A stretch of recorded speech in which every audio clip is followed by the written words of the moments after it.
Thanks for joining us for another episode of Good Teams Win, Great Teams Cover. We're here for our Week 3 preview episode. It's crazy that we're here already. Just myself and Byron once again. Joe's very busy on his trip back to the UK. Shout out Joe helping out his pal's wedding today. The poor fellow was up at 4 a.m. to fly to Jersey, then spent all day preparing this wedding venue. So understandably, Joe was a little bit too tired to join us. But good to have Joe back in the UK. We're going to get to see him at some point next week, which will be cool. So just me and Byron today. Byron, how are you doing? Welcome to Week 3. Yeah, cheers. Yeah, Week 3 already, yeah. Seems crazy. Like, it's going to be crisis point for some teams as well come Tuesday, which feels wild. It feels like the season hasn't started, and yet already want to be not quite the quarter pole, but getting there. And, you know, a few teams we're going to talk about today. You know, if you end up 0-3 after this week, panic o'clock. So, yeah, very fun. And I did see a great tweet by Lindsay Rhodes, formerly of NFL Network, yesterday. And I thought this was so well put. How many teams are in the NFL who you'd be shocked don't make the playoffs? And I could only come up with the Chiefs and the Texans. Yeah, for sure. I mean, we might have been somewhat high on some teams during the preseason, but yeah, like I expect the 49ers to. I expect the Seahawks to. I expect the Eagles to. Probably some others. But, like, I wouldn't be stunned if they missed out because they've shown, you know, weaknesses. Maybe not Seahawks, but, like, I expect them to not be this. I don't expect them to go 17-0, you know. And they've been close in games. So, yeah, I just thought that was so well put. Like, already, we're down to, like, two teams who were, like, bankers for the playoffs. And I actually then looked it up on DraftKings, and the Chiefs are 125 to make the playoffs. The Texans like 1-6, and then there's a few teams like, you know, the Eagles, the Bills, the 49ers, who are like 1-3, 1-2.5, and then everyone else is basically pick them or better. Which, if you want to look ahead at getting on those markets, if you're confident on teams, you know, maybe money to be made. There is potentially, especially there could be some knee-jerk reactions after this week. I think you mentioned some of those teams that could be at crisis point or panic o'clock. Well, I think one of the games we're going to preview has two of those teams, you know, face each other. Whoever loses that, there's going to be a lot of noise, a lot of panic going, and we'll preview that. And our team are involved in that game. So, I mean, let's get to it. Before we do, just a bit of an agenda for today. So we're going to look at the televised games, the Sky games first. We've got two great games on Sky Sports on Sunday at 6 and 9. Sunday Night Football should be a cracker as well. We've got double Monday Night Football to look at. So we're going to preview 5 games in this episode in detail. We've then got our FourFold challenge, which me and Barry are going to complete. Joe sent his picks in. It's been hard not to look at them because he had to send them in via message earlier. So, yeah, but we'll try and stay away from sniping him. And then we've got our ATS picks. Look at Fantasy Gameday, as always. Well, we've got our best picks, or who we think is going to do some damage in Fantasy Gameday. And then we're joined by a fantastic guest. We've got Alex Oldham from the Bucs UK fan group. Bucs, great start to the season. Also, so fantastic guest. He's going to tell us all about the Bucs UK group, how you can get involved, and tell us about a fantastic trip that is going on right now. As 115 members of the Bucs UK group are out in Tampa for their home game against the Broncos. So listen out for that. Just really cool. That's so cool. It's just like I think I mentioned to Alex in the recording, because I recorded it before, I've organised a stag do before for like 10 people, and that was a fucking ball ache to do. And that's like all your friends as well, generally. Yeah. Like, they all know each other already. Like, you know, football away days, soccer away days, you know, in the UK, you know, you get on a coach with your mates, they're always a blast as well. Florida, 110 people, 115 people. Yeah. Fair play to them. I hope they have some good stories to tell on the back of it. So yeah, and that's cool. That's just a testament, I think, to the Bucs UK fan group and what they're going. They're celebrating their 40th year, and Alex tells us all about that later on. So I won't spoil that anymore. So make sure you listen out for that at the end of the show. I guess we should get into some games, right? And shout out this game. The guys at Sky Sports, they've picked a couple of crackers. First up, we've got in the early game at 6 o'clock, we've got the Philadelphia Eagles on the road against the, I'll say surprise package, but the Saints are off to a flyer. So the Eagles are off to the Superdome to take on the Saints. Saints are 2.5-point favourites, which I'm a little surprised at, and the over-under is 49.5. How are you feeling about this game's going to go? I'm still shocked, even though the Eagles are 1-1 and have kind of struggled through a couple of games, and the Saints have blown out two teams. I'm still surprised that the Saints are 2.5-point favourites here. Yeah, I guess I am as well. If you just looked at it on this season, you could maybe argue for them being 5.5-point favourites. But I don't know. It's tough to see the Eagles. But I mean, they've done it again on Monday, repeatedly being this bad. And we're seeing it a lot down the stretch of 2023 season. But I mean, I don't know how they really lost that game on Monday. I mean, I know literally how it happened. Obviously, you can blame Saquon Barkley for not catching the ball, but then I always think it's one of the worst decisions teams make is like you kick a field goal to go up from 3 to 6, and then you kind of make it. It's either like the team can't settle for a field goal, so they're going all out for the win. I think you'd have been better off just even if you don't get the first down, just keep the Falcons there, and then they're going to drive and try and get a field goal, which obviously is easier in theory to do than going all the way down and getting a touchdown. But it doesn't seem to do anything for you getting up to 6. I never really understand why teams do it. It seems like, and the Eagles are a very analytical team, so maybe there is numbers that support it. I just never understand it. The Falcons had no timeouts as well, right? So at that point, so why not just run it twice? Yeah, I don't know. Third and 4. I think it was 3rd and 4, wasn't it? So you back the Eagles to run that ball 4 yards in 2 plays. But I don't even go on, sorry. I was going to say, I don't even hate the pass because he was so open that I think it's okay. Like, it happens that you make a mistake where he drops it. Like, that will happen. But then just run it. Like, you made one mistake, don't make a second. Like, yeah. I understand the thing of, like, there's always a chance he'll drop the ball, but, like, he's so open that's just 99% of the time, you've won the game with that. Yeah, absolutely. But there's also kind of, they are so analytical.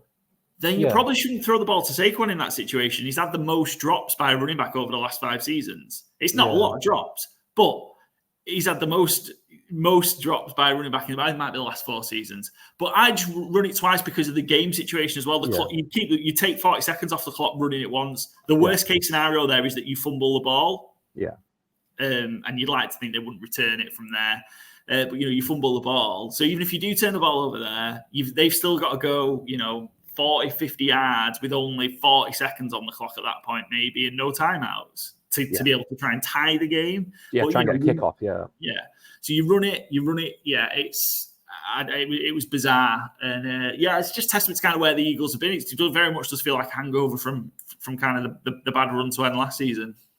Yeah, and I think, if the Saints can win this game, never mind covering, but I think that, again, is a panic meter on in Philadelphia. It's a city that turns quickly. Harry Roseman's not the most patient. I think Nick Sirianni, he was kind of told you change your coordinators or you're gone. I think that's kind of an open secret in the NFL this offseason. If they go 1-2, I don't think that's a very happy place to be. So, I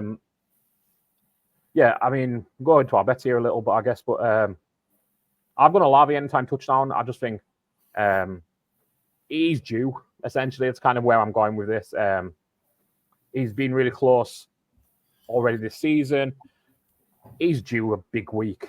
He's not playing badly. It's just kind of game strips taking him out a little bit, which I don't think any of us anticipated for Chris Olave. I think the thing we thought was, will Derek have enough time to throw him the ball? He's a really talented receiver. If I get plus 1, I'm scoring a touchdown, I'm going to take it all day long, obviously. Joe's gone for Barkley getting 2 touchdowns plus 260. Again, easy to see the reason there. I think this will be a high-scoring game. You said the over-under is already at 40. It's 49.5, the over-under, yeah. So there's a lot of, this was one of those, I think there's 4 or 5 games that are real high overs this week. We've got a mix of real high overs and real low overs this week. There's kind of nowhere in the middle. But I'm on Rashid Shaheed, first quarter touchdown. Love it. At 11-1. Assuming the Saints get 2 drives in the first quarter, Carr's taking 1 shot for Rashid Shaheed deep. They've done it. They tend to do it early, take a shot to Shaheed, and paid off in the first 2 games with 2 big touchdowns. No reason why they don't try it again, and it's just can Rashid beat the coverage. That Eagles secondary, obviously they made steps, particularly in the draft with Quinion Mitchell, Cooper DeJean. I think that's what we're going with, aren't we? Yeah. But they met CJ Gardner-Johnson back. It's not any better from what we've seen so far in the first 2 games. The Packers had fun with it. Once the Falcons got going, the Falcons were able to exploit it at times on Monday. So why can't Red Hot Carr and Rashid Shaheed do the same? Yeah, and as obvious as it always is, like, can't stop and you can't teach speed. And Shaheed has it in acres. He has 11 career touchdowns, I believe the number is. And his average yardage on that is 55 yards, which is... It's an insane number. It sounds like something like the 1950s of a player that was mythologized, and I can well see it. And what I also think, I love this bet that you picked out, truthfully, because I fully agree. Like, they'll get Shaheed going early. It's annoying there isn't a market for it on DraftKings, who I use here in the US, but I think we might see Rashid Shaheed getting rush attempts in this game as well, because I think the way to beat Philly on the ground is run away from Jalen Carter, essentially. Run away from Jordan Davies. Their best pass rusher, their best edge setter is Brandon Graham, who's 38 years old. And he's attackable. And he can't keep up with fast. Obviously he can't. The linebackers of Philadelphia's a weakness. And you get Shaheed in motion, you get him sprinting to the line of scrimmage, and you put that ball in his hands, and he can go 70 yards. Well, he can go as many yards as there is on the field. If he can get 5 yards separation early. So, yeah, I think that might be something they scheme early. I think Kamara will be obviously getting out in space as well, but you just don't run up the center, and you can probably have a lot of fun against this Philly line, I think, which I think has really come down over the years. Yeah. And now it is a weakness for them. Yeah, there's a reason I just checked. It's not a line for that on Bet365, but I like Kamara. Kamara's rushing attempts is 14.5, and after the field day he had with Dallas last week, you'd think he's going to get more than 15 rushes on the ground. Just cover stats in this one. The stats will point that, to a Saints win and cover. Yeah. I wasn't sure, so I'm not betting the game itself. Eagles are 7-12-1 against the spread in their last 20 road games. They're also not great as a road underdog. It doesn't happen very often as well for the Eagles. It certainly hasn't in recent years, but 3-7 ATS in their last 10 as a road underdog. And the Saints are 4-0 against the spread in the last 4 home games. Just an asterisk on that. 2 of them were against the Panthers. So, and one of them was also Arthur Smith's last game for the Falcons. So might not be able to read too much into that. Yeah, but, it's not nothing. And, I mean... Again, the way they're playing right now, would you bet against them doing really anything? No, not. Like I say, if I was, I'd I think the Saints.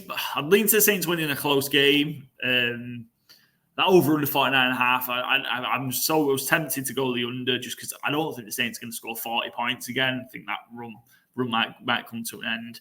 I think the Eagles will be pretty good Monday night as well. Been pretty good at forcing field goals. Yeah. So giving up a lot of yards, but forcing field goals in the main.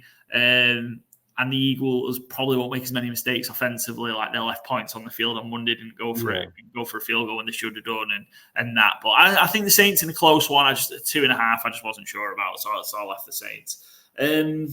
Moving on then, let's talk about our Dallas Cowboys. The late game, the 9:25 game, the Tom Brady game. My worry is that Sky Sports are going to pick the Brady game every week to show, and it's going to really fucking annoy me because he's horrendous. But Baltimore Ravens are 1-point favorites on the road against the Dallas Cowboys. Over-unders 48.5. This is what we was referring to at the start. I think there's going to be a lot of noise on whoever loses this game.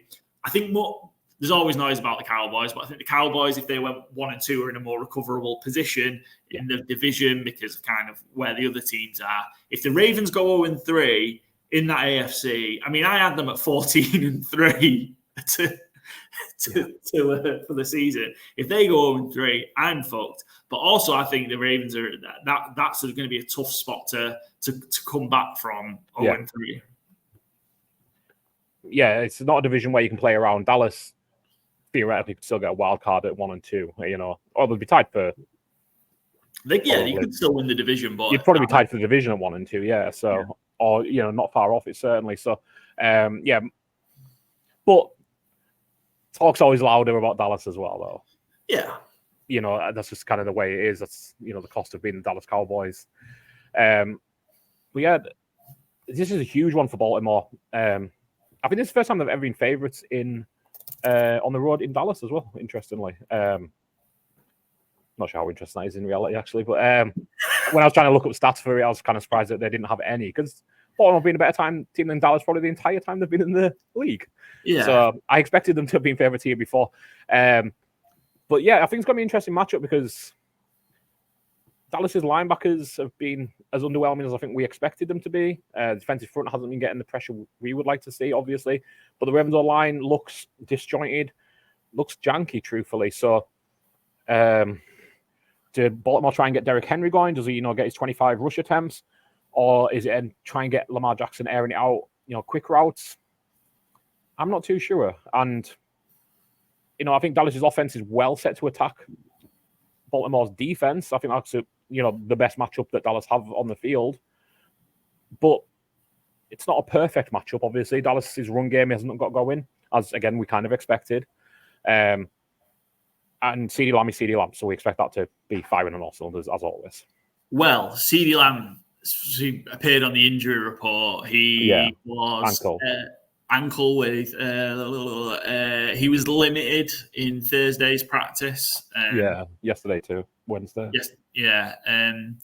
This is true. The Cowboys seem to have. I've just picked up a list of injuries, but Ferguson might be back. Tight end. I think that's really important. Shoemaker did have kind of 5 or 6 grabs in the game, but just not the same threat as Ferguson. Trayvon Diggs also, so that's huge. It's so important he plays, given that they're already down Deron Bland. Malik Hooker as well, also injured. And they're running short at D tackle already. Jordan Phillips is on injured reserve, and Mazzy Smith's questionable for. I mean, I don't know if that might be a benefit for the Cowboys. I don't know, but the running short inside. So I suspect this could be a huge Derrick Henry game where I know John Harbaugh said, we've not gotten to run him 25, 30 times a game, but I suspect you might get a lot of Derrick Henry running up the middle here.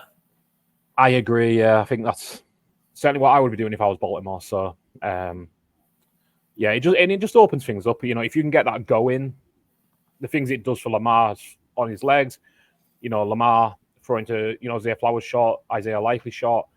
I just think it gives you such a bonus. And I don't think you need to have a great running game to have a good play action game, but it certainly helps. It doesn't hurt. And it helps with the read option as well, I think, doesn't it? Yeah. Plays that they can put in there as well. So, I think that's big for Ravens. Just a couple of points. Ravens pretty good on the road, covering spreads, 13-7 against the spread in their last 20 road games. As a whole, although not so good versus the NFC East. In their last 10 versus the NFC East, the Ravens are 3-7-1 against the spread. Cowboys, we know kind of how good they are at home, but against the AFC North, they're pretty good in general. 8-2 against their spread in the last 10 versus the AFC North. Very tough division, pretty good. And we know Cowboys had won 16 straight at home before losing their last 2 home games, giving up 92 points in the process, as many as they had done in their 5 previous home games before that. Yeah, so not great, but you can only bounce back, right? And you obviously think they're going to, right? Yeah, the only way is up, I think. And I'm expecting a better showing from the Cowboys defense. And we'll see what happens. But I've got the Cowboys +1. I just think at home, I think it's just going to be a real close game. And it is only a point, but I'll take the Cowboys to come out in a close one. You've got Isaiah Likely touchdown score anytime? Yeah, I was just kind of a little surprised, truthfully. He was at nearly 3-1, +285. So I still think he's a really attackable weapon. I think it makes sense that you try and cover Mark Andrews more than Isaiah Likely because he is a better player, but Isaiah Likely is a really good 1B. And with the Cowboys linebackers, they're easy to match up against. So I think Likely's an easy target to go to. And on the Ravens passing attack, Joe's got Lamar Jackson over 213.5 passing yards, -110. Lamar's gone 247 and 273 in his 2 games this season. So, you can see why 213 seems like an attackable number, certainly, especially if we are on a 48.5 point under over. If we get anywhere near that over, you presume he's getting 213 yards. That seems like a solid bet to me. Yeah, Lamar's gone over it, including going into the back end of last season as well. 5 in his last 6, he's gone over that line. So, that's a good shout, and possibly want to look at some alternate lines as well. But yeah, Joe's on Lamar over the yards. Yeah, they're the 2 Sky games. Let's have a look at our primetime games. Sunday Night Football has the Kansas City Chiefs on the road again, at the Atlanta Falcons. Sorry, every time I say that, I just burst into that song. Chiefs at Falcons. Chiefs are, I've written 3.5 point underdogs, but they're not. They're 5.5 point under, 5.5 point favourites even. That's right. Yeah, it's 3.5 on the sheet, but I'm sure they're 5.5. That makes more sense. Yeah. I've definitely see. This is what happens when Joe isn't here. I've been doing so well. Oh no, it is 3.5. Yeah, it's actually 3 per DraftKings right now. So yeah, 3.5. Where did I get 5.5 from? Probably because the Falcons versus the Chiefs. Might have been. Was last Sunday night, the last Sunday Night Football, with the Texans maybe 5.5 points? Yeah, there were 6 points, I think. So yeah, they were maybe 5.5 at the time of recording. Yeah, that makes sense. Yeah, if I put that in the sheet as well that we used to pick the ATS, Joe. Okay, right. 3.5, yeah. Well, that also makes me feel better about my bet as well. Wait, your betting line is 5.5. Sorry. I'm on. I've just checked my bet 365. I'm on the Chiefs minus 3.5. Nice. Cool. It was just an error in the. Didn't take long, did it? error in the presentation. Oh, I thought I'd done it so well. I checked it over twice as well. Well. Right, yeah. Chiefs minus 3.5, and the over/under is 46.5, I believe. Yes, that is correct. What the next one? Mahomes against Cousins. Kirk Cousins got a win in prime time. Obviously, we talked about the Eagles side of it. We've not really talked about the Falcons side of it. Kirk got a prime time win. Lovely to see. And Byron's just left me. Great. Clearly just dropped out a second.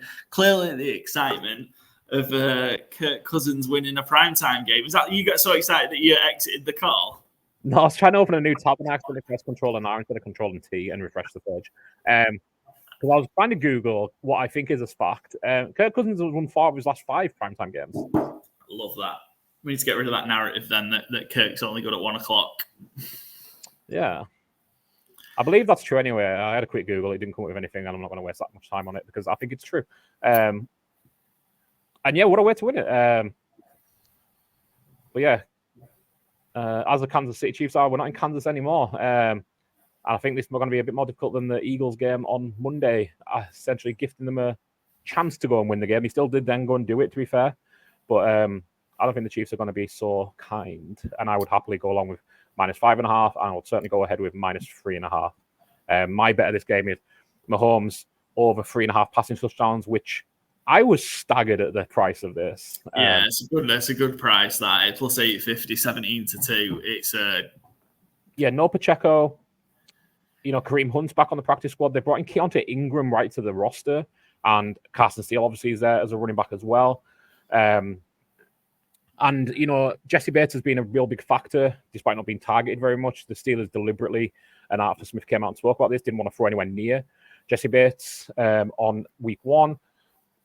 Week 2, Jesse Bates seals the game with the interception with Jalen Hurts targeting, I believe, Devonta Smith. But Patrick Mahomes ain't scared of anybody, and he's playing really good football. Patrick Mahomes is usually playing really good football, but he's throwing the ball really well this year. And I just think 4 touchdowns isn't crazy of a number. I think Kelsey's due to get going as well. I don't think he has a touchdown yet this season. So I think between Worthy, Kelsey, Rashee Rice, maybe some AJP Ryan out the backfield, maybe some kind of trickeration near the goal line with new running backs only in there. I just think this is one of my favorite bets of the season so far. Truthfully, I was stunned again, like I said, to see it. I was betting this for about maybe 450, 500, 850. I'm snatching DraftKings hand off at it. Truthfully, yeah, I think it's great value.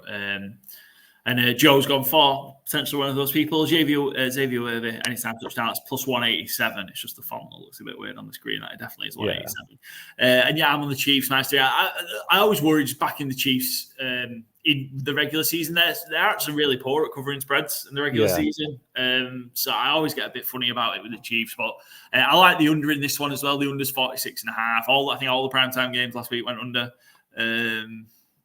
Monday, Thursday, Sunday. Yeah, I'm pretty sure Monday, Thursday, Sunday all went under last week. Yeah, they did. Yeah, I think so. Yeah. Yeah, so the week that I was off them. But yeah, I like the under in this one as well. I think that'll be getting added to my sheet at some point. Chiefs 5-4-1 against the spread in their last 10 road games.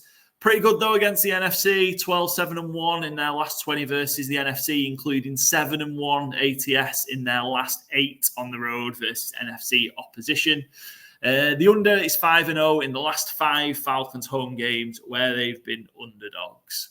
I think that could also apply to them being favourites as well. They're just they've been pretty rancid at home in general. A lot of low-scoring games. But that's Sunday Night Football. Let's have a look. We've got our first double Monday Night Football. This is a pet peeve, I fucking hate it. I hate that the 2 games are at the same time, and you obviously because they're on late, I tend to record them and watch them, and you cannot get because they put the fucking score of the other game in the corner of the screen. It ruins it. Yeah, that's loud. It's so pointless. Yeah, it's the ESPN thing, so that they obviously the first game, and then once the second game starts, they put the score in the corner. It's irritating. You can't because it's on the Sky. You can't just turn it off. Maybe there's a way to. Maybe they won't have it on the DAZN Game Pass version. Hopefully not, because I'll try it on there. But yeah, it just really irritates me. So I can watch one game without knowing what the score is, and then I guess I'll be able to get partway through the second game because there'll be a cut-off, and I won't know the end. It's very irritating. That's real stupid. Yeah. Yeah, and my only irritation is there's no Manning cast for it. No Manning cast for the double. I love the Manning cast this year. I've been a bit torn on it. I love when they talk to football people who will speak, but like the celebrity stuff really generally kind of bores me because A, I don't know who a lot of them are, and B, they don't have anything to say. But Bill Belichick has been such a great addition. I'm not sure how much of it was you seen or was like on socials this week, but like his essentially scorning the Falcons tackling on Monday was like absolutely beautiful. Like it's exactly what you think Bill Belichick is going to do. And it was just pretty much perfect. Just like tackle, they cannot tackle. It's like, yes. It's like, your old angry granddad is watching the game with you.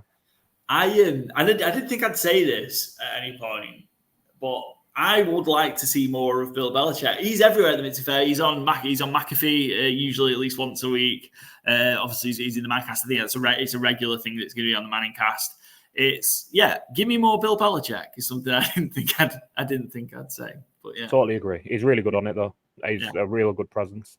Yeah, he's been fantastic in the media stuff he's been doing. Well, the first game for Monday Night Football is the Jacksonville Jaguars on the road to Buffalo against the Bills. Jags are 5.5-point underdogs, over-unders 45.5. And I really like the Jags in this one. Not necessarily to win outright. The Bills just aren't great at covering at home. And I think the Jags can keep this close. Yeah, I really struggled with this one. I won't be betting the line on it. I did pick the Bills in our ATS. I kind of feel like the Jags is just something not right. And like I know that's not really like analytical or like anything other than vibes based, but they're another one of them teams that I think the panic meter might go off the scale if they lose this game because then they're going to 0-3. Doug Peterson in year 3, and you can't say things have got better since year 1 or midway through year 2 even. Like the last 12 months, I think in Jacksonville have just been like this ain't great, is it? So I think I don't want to say it's must win for Jacksonville because that feels really harsh in a game going into Buffalo, but like starting 0-3 is a real rough place to come back from. And yeah, I was lower on the Bills going into season than they're shown. I think I had them at 7-10 or 8-9. Because I just felt they'd lost too many players, but their defense is looking a lot better than I anticipated, and Josh Allen, while he's playing Josh Allen ball, is really good. Since Joe Brady came in, towards the end of last season, the offense I think has really just been like just let Josh Allen do whatever he wants, and we'll try and run the ball around him a little bit, but I don't think you're really getting any kind of fantasy pass catches out of it. There's a lot of hype on Dalton Kincaid coming into the season. I don't think that's really going to materialize into much this year. Yeah, it looks like he's running around a lot, but he's not really doing much. Mac Hollins has been a factor, which I don't think anyone anticipated. And yeah, I think the Bills will win. I'm not sure they'll cover. I think it's a tough game. I think that 5.5 is a nice number there.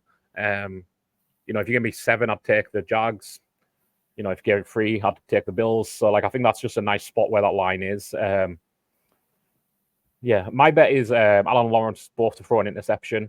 Just feels like that kind of game. And I know it's not Josh Allen versus Josh Allen anymore because we've got a Hines in there. But yeah, I was kind of tempted to look at him getting a sack or for him to get an interception again. But I think just both of them will throw an interception is a good one. Lawrence seems like he's primed to do it every week. Yeah, so that's where I've gone anyway. Joe's gone one of my favorite players so far this season. Rookie Brian Thomas scored over 50 receiving yards. And, as soon as I've seen him in the preseason, I was just like, I didn't get enough of this guy in rookie drafts in my dynasty leagues because he looks immediately legit. A lot of really good rookie wide receivers this year, obviously.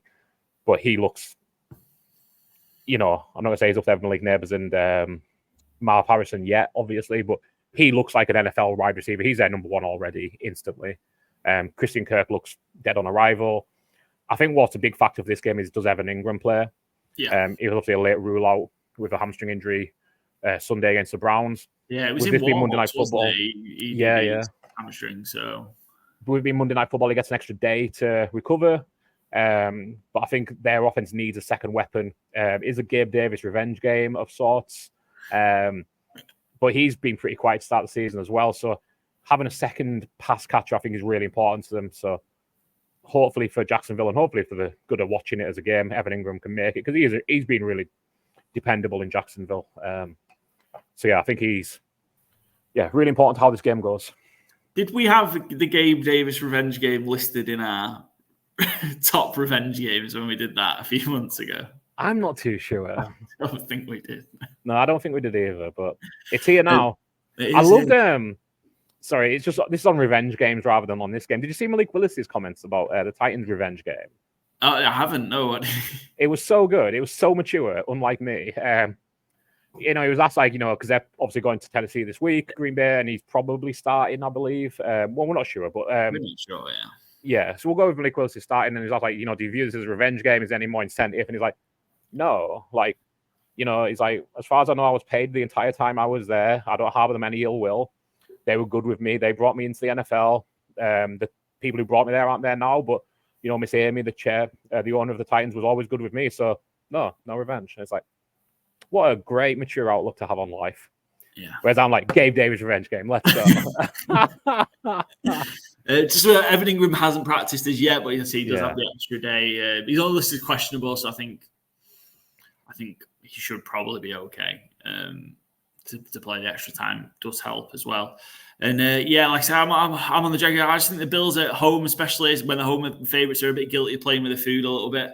The Bills. So and the Jags beat the Bills in a Buffalo home game last year, but that home game was in London as 4.5 point underdogs in week 5 last season.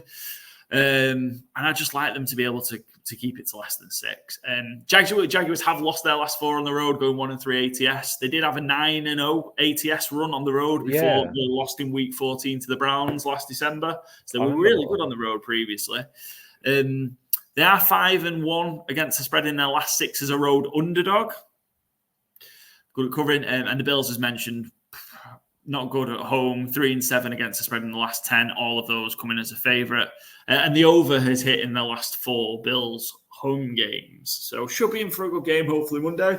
Second game we've got is the Washington Commanders, who are 7.5 point underdogs, going to Cincinnati to play the Bengals.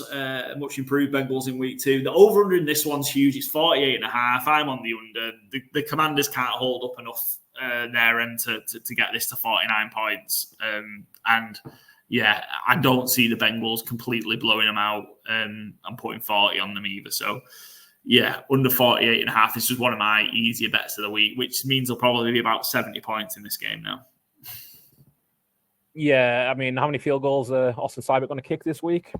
15. Yeah, you have to, yeah. So, I like the Bengals absolutely crushing this one, I must say. This is is this the biggest over-under of the spread of the week? 7.5, I believe it is. I think so, yeah.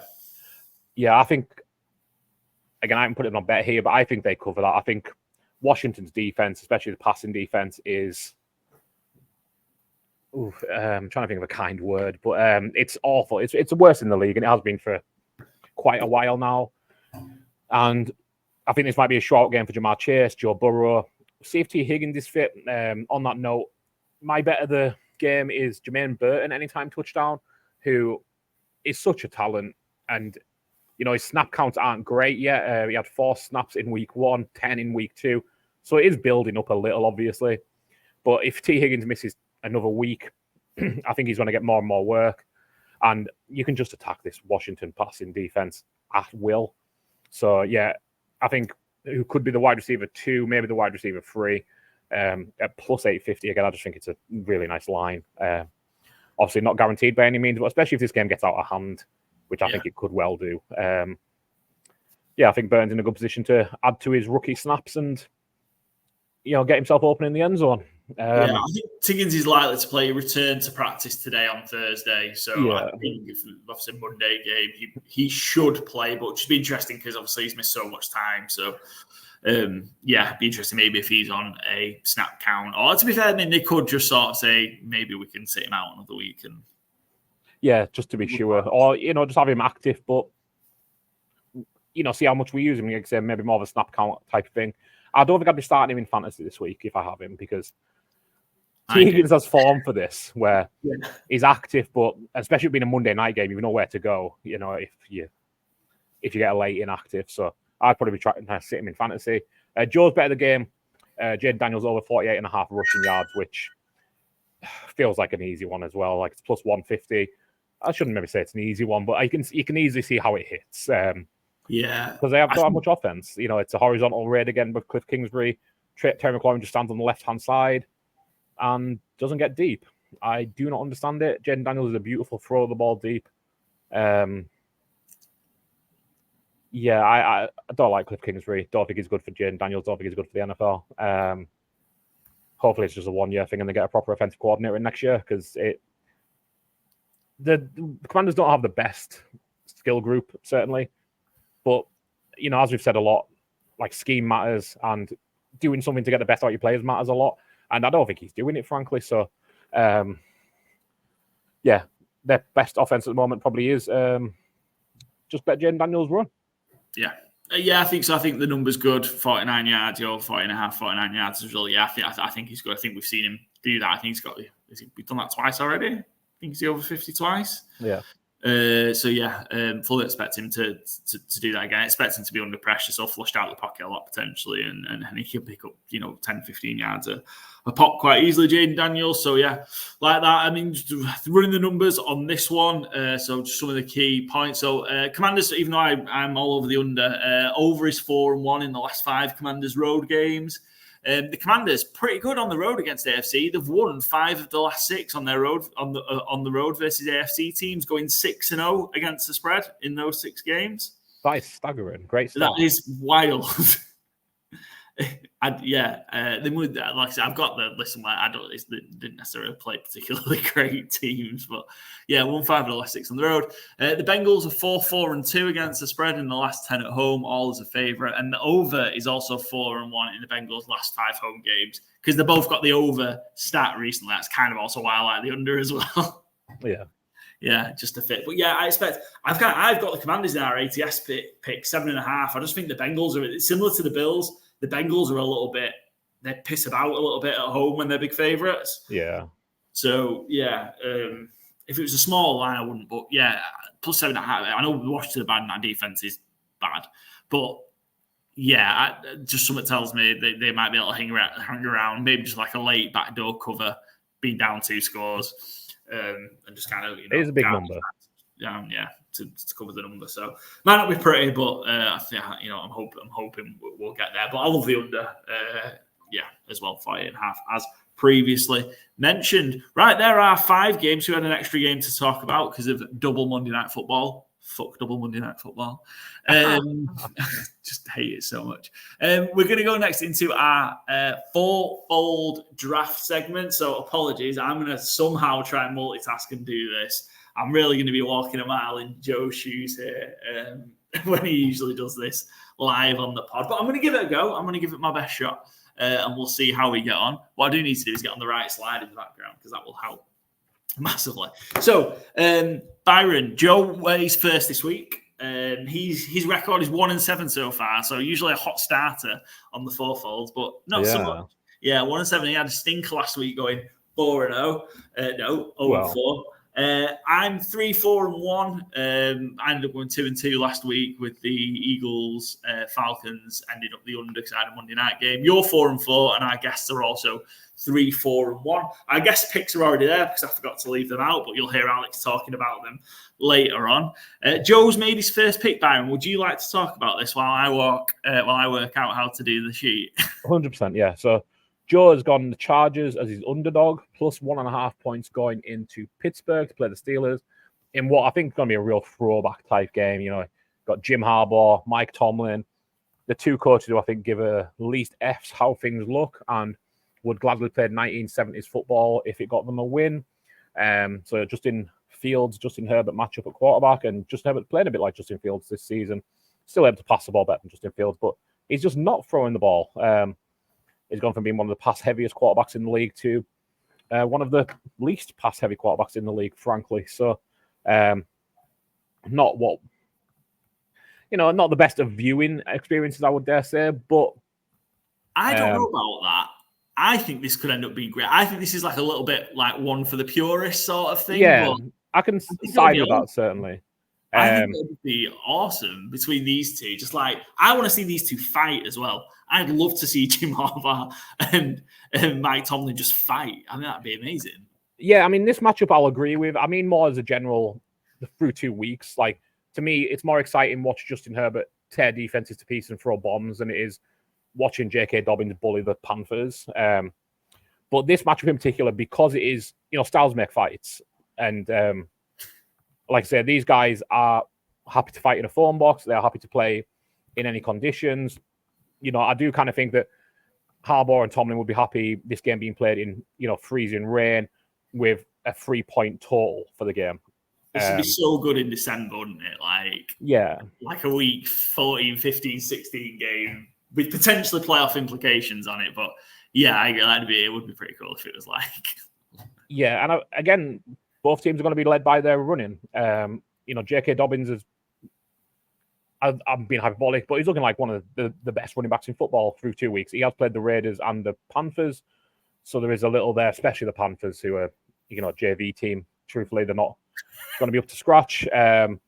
Whereas the Raiders are a little better, but the Chargers are going to run the ball. Excellent. Good work. Good work, Arthur Smith has shown that he wants to do the same in Pittsburgh. Jalen Warren's going to get usage. Najee Harris is going to get usage. Justin Fields is going to get used as a runner. So yeah, I think this might be one of the quickest games of the week as well. Which again, if you've got a relatively low over/under, which is 35.5 in this game, so pretty low, and then you get a plus on a team. I think this is a pretty even matchup, and one of the matchups that won't get talked about in fantasy football or anything along those lines, but will be a great watch for on tape. Joe Alt versus TJ Watt, or Joe Alt and friend plus versus TJ Watt. Not a single pressure given up against Max Crosby in his rookie debut, which is quite a sentence because Max Crosby is one of the elite pass rushers in the NFL, as is TJ Watt. TJ Watt had an incredible week 1 against the Falcons, entire O-line, it felt like. So yeah, I'm sure Jim Harbaugh will come in with more of a plan than Raheem Morris did to shut him down. But he also has a quarterback who can move more than Kirk Cousins could in week 1. So I can't wait to watch that as much as I'll be able to. And yeah, Joe's overall pick is the Chargers to cover 1.5 points at Pittsburgh. I think you might be going with a favorite for your draft pick, all right? Yeah, right. So I'm just putting it in the background there. So hopefully, while he describes I need to get on with the graphic. Yeah, pretty simple from me. I'm going to take the Raiders as 5.5 point favorites at home to the Carolina Panthers. Yes, they've made the change. Bryce Young benched. Andy Dalton's going to be starting. What do you make of that? I don't think we had a chance. We didn't. That was after we recorded our episode the other day, wasn't it? What do you make of Dalton starting? Does it just feel a bit too soon, or does it feel right to kind of take Bryce out the line of fire? It's a really good question, truthfully. I don't think there's a right answer to it. I don't mind him doing it, Dave Canales. But I'm interested, what did Bryce Young show through training camp that made you want to go with him as a starter into the season. I almost feel like you might have been better starting the season with Dalton. Not as a full rookie, but kind of just like, we're not putting you in a position to succeed going out there week one, so we're going to protect you by playing Andy Dalton. And I know that's really tough to sell, but I think this is tougher to sell when you've gone out and seen him fail. And Bryce Young is apparently pissed, is the word that was used. There was just so quickly. And I just think it's going to be... It's tough to see him coming back. And I hear that's like being over dramatic. But I kind of think it just, if he's pissed off inside that organization and he's lost trust in the coach already, and he looks this bad as well, like, it's, let's be fair, he doesn't look like a good level quarterback. I just think a trade out might be the best, but like, what are they going to get for him? A 4th round pick? Yeah, I mean, just so much that they kind of also had to give up to go get him. It's been a disaster. And I think that's part of the reason why he struggled so much, because he's just not had. I'm really messing the screen up, by the way, trying to do 2 things at once. He's just not had the skill position players there, and offensive line play has been poor. And it really, really, really has just been a disaster. My gut is that Andy Dalton, who, again, as backup quarterbacks go, so experienced, he might be able to get you a couple of wins, Andy Dalton. But mine would be, he's probably going to get hurt at some point, and then what do you do? Exactly. Yeah, you have to go back to Bryce. And it's not ridiculous to, like, it's not wish casting or anything like that, but like, he could get hurt 5 snaps in. Yes. Yeah. Like, that's not crazy. He could do. Max Crosby, that line, Chrissy Will, it could be absolutely an absolute disaster. But we'll see. The bit as well about it, Canales was asked after the game on Sunday about the starting quarterback situation. He was like, Bryce is the guy. That was Sunday. By Tuesday, it was, oh no, it's Andy Dalton. And what he said was, we've reviewed the tape. And I was like, well, I don't think you needed to review the tape to know kind of where you stood, for that game. So, yeah. And also kind of, obviously, he's done such good work with Gino, with Baker, and maybe there's a bit of go at. So if we take Bryce out, we can work with him and see what we can do. But yeah, not great. Your favorite, and this is going much slower than usual, so apologies. You're on the Seattle Seahawks. Of course you are. He loves the Seahawks. Seahawks is 4.5 point favorites against the Miami Dolphins. A Tua-less Miami Dolphins. Yeah, there we go. Yeah, a Skylar Thompson-led Miami Dolphins. Miami Dolphins just got absolutely embarrassed on Thursday Night Football prior to Tua getting concussed. Again, not allowing the Dolphins to use Tua's concussion as a get out there. That game was over. Seattle, again, I said on our NFC West preview, or it might have been on our season preview, I think it was our NFC West, so the Seahawks over 7.5 was one of the, I felt, most insulting lines of the season. And I think this is one of the most insulting over-under spreads of the season. I cannot understand how, Seattle aren't perfect. And, the way I talk about them, people might think I think they are. I don't. Like, I think they're a good football team. The Dolphins have shown themselves to not be a good football team this year already, and it's not even cold yet. And now they don't have a quarterback. I don't know how Tyreek Hill and Jalen Waddle are going to get the ball, really. I think Seattle's defense matches up well with them. They're a fast bunch. Obviously, Tyreek Hill and Jalen Waddle are elite speed, but, you can bracket and shadow that without much threat, because Skylar Thompson isn't going to be dinging it into tight windows with any success, I don't believe. And they also have to go across country to do it against the Seattle team that's 2-0. And again, I was really pleased to see so much of the hype of Geno Smith this week, because I kind of made a joke on our review podcast. Like, I could speak 20 minutes about how great Geno Smith played against the Patriots. And it's great to see other people kind of like validating that as, he was essentially flawless. Like, there was one off-target throw the entire game. And I think this is what you get from Geno Smith right now in Seattle. He's playing like a top 10 quarterback in the league, and Miami don't have a defense that can slow that down. And Miami don't have an offense that can get to Seattle's defense, I don't think, with Skylar Thompson at the helm. I think 4.5 points is kind of crazy. I think this could be a double-digit win without any real struggle. This could be one. It could be 17-3. Like, my panic level on the Dolphins is like 10. I don't see how they make the playoffs now. I think it's a lost season. Well, Tua's going to miss 4 weeks, we know for sure. Yeah. And I get, look, he's got to go do what's right for him, listen, best advice and whatever he needs to do. I think we will see Tua. I don't think he's going to be held out the rest of the season. And I think there's an opportunity for the Dolphins to stay afloat and get Tua back. I'm in this game, so I'm worried this way. I'm on the upper for our ATS. I'm on the Dolphins, 4.5 points. Seahawks have played in close games so far. Defense is going to have to step up. I think Mike McDaniel can get real creative, and it's how many times is Devon Achane going to touch the ball? Yeah, I couldn't believe how late Devon Achane was in the game last week. He touched the ball 29, and that just seemed a bit daft. And I have Achane in fantasy a lot, as you would expect, because how high I am on him. And even I'm like, hey, let me just get him out the game. Like, we don't need the 3 points that much this week. We could have been fit for 16 games. Yeah. So, that was confusing. 29 times, I believe, he touched the ball. Yeah. So if you can get me 25 touches, I think the Dolphins can be in that game.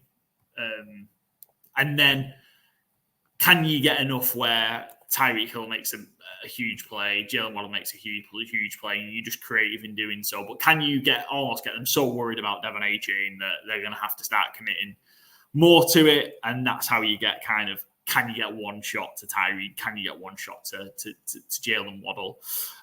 Sort of vibe. Well, that's why the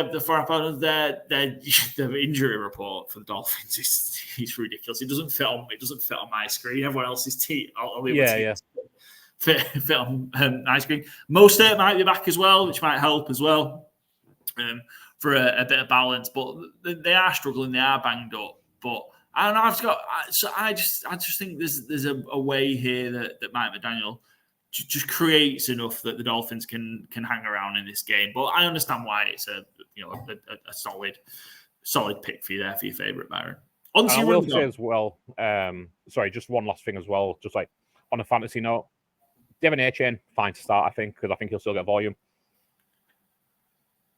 I ain't starting Jalen Waddle this week anywhere, and I would like to sit Tyreek Hill. I know it's Tyreek Hill, so that's scary, but Skylar Thompson's not an NFL quarterback, and that really matters. I have a lot of Jalen Waddle because, again, he's one of my players who was kind of like, he can break NFL weeks. If Tua misses a week, Tua's missing more than 1 week. If Tyreek Hill misses weeks, Jalen Waddle can be a number one NFL wide receiver or an NFL fantasy number one wide receiver, more to the point. But I'm benching him anywhere I can this week. I just hate this matchup so much for Miami. Devon Achane, not so much, because, again, I think he'll get workload, and he's the one who can just bang, it's touchdown in any given snap. But the pass catchers who rely on Skylar Thompson getting them the ball, I don't want to play them at all. But yeah, anyway, sorry, I interrupted you there. Yes, my underdog is my second pick, fourth pick overall. I'm going to Bears +1 to beat the Colts in Indianapolis. A bit of a tough one, this. Kind of what swayed me here is Forrest Buckner is on IR for the Colts. And the Bears' biggest issue this season has been their internal run blocking, or their internal O-line blocking, pass and running, to be fair. Not having Forrest Buckner to play really helps that, unsurprisingly. So, yeah, I think the Bears, I think it's going to be a breakout week for Caleb Williams. I think this is when he finally gets it done. I think he might put up a few touchdowns here. DeAndre Swift might finally have a game that's worth noticing as well. I just think the Bears are so much, from 1 to 22, a better roster than the Colts are right now. I'm excited to see Josh Downs come back. I think he's an important way to give Anthony Richardson something underneath to hit, as opposed to everything being Alec Pierce or nothing. Jonathan Taylor might have a good game as well if he gets a volume in fantasy. But I just think the Bears are a much better, like say, 1-22 lineup than the Colts are, who have been pretty inconsistent. You know, they could have won week 1, but they didn't really deserve to. I think they were kind of lucky to be staying alive in that one. And then, you know, you lose to Malik Willis, and then you're favored to beat the Bears. I'm not going to say I don't understand it. You know, they're at home. It's their stadium. They do have speedsters where, you know, the turf will play a benefit for them.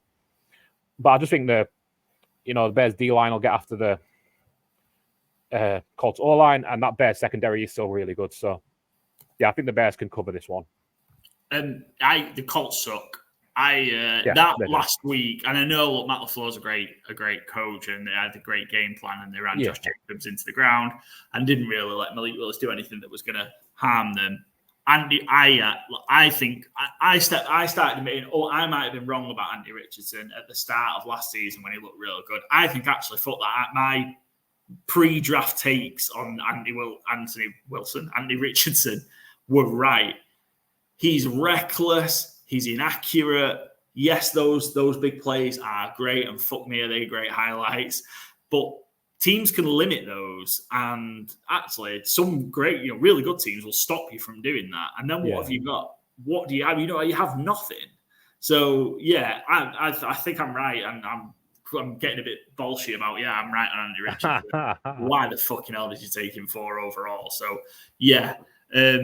I got lured into the Colts could be good. We spoke to Rondo from the First and 36, and I think Joe was quite high on the Colts as well. And I was like, And I also placed that bet on that defensive line to get a load of sacks. It's not going to do it. The defense is terrible. You can run all over the Colts. You can run all over them. I think the worst rushing teams, like the Cowboys, can run all over the Colts at the minute. They are so bad at defending the run, and I know the Bears don't want to do that, but it kind of feels like maybe just help Caleb out a little bit. Yeah.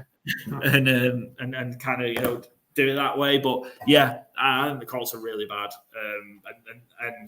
When I first did the draft of, when I did the first run for, I think I had them at like 4 or 5 wins, and I ended up getting them at 7 or 8 wins. Yeah. I think it would be closer to 4 or 5.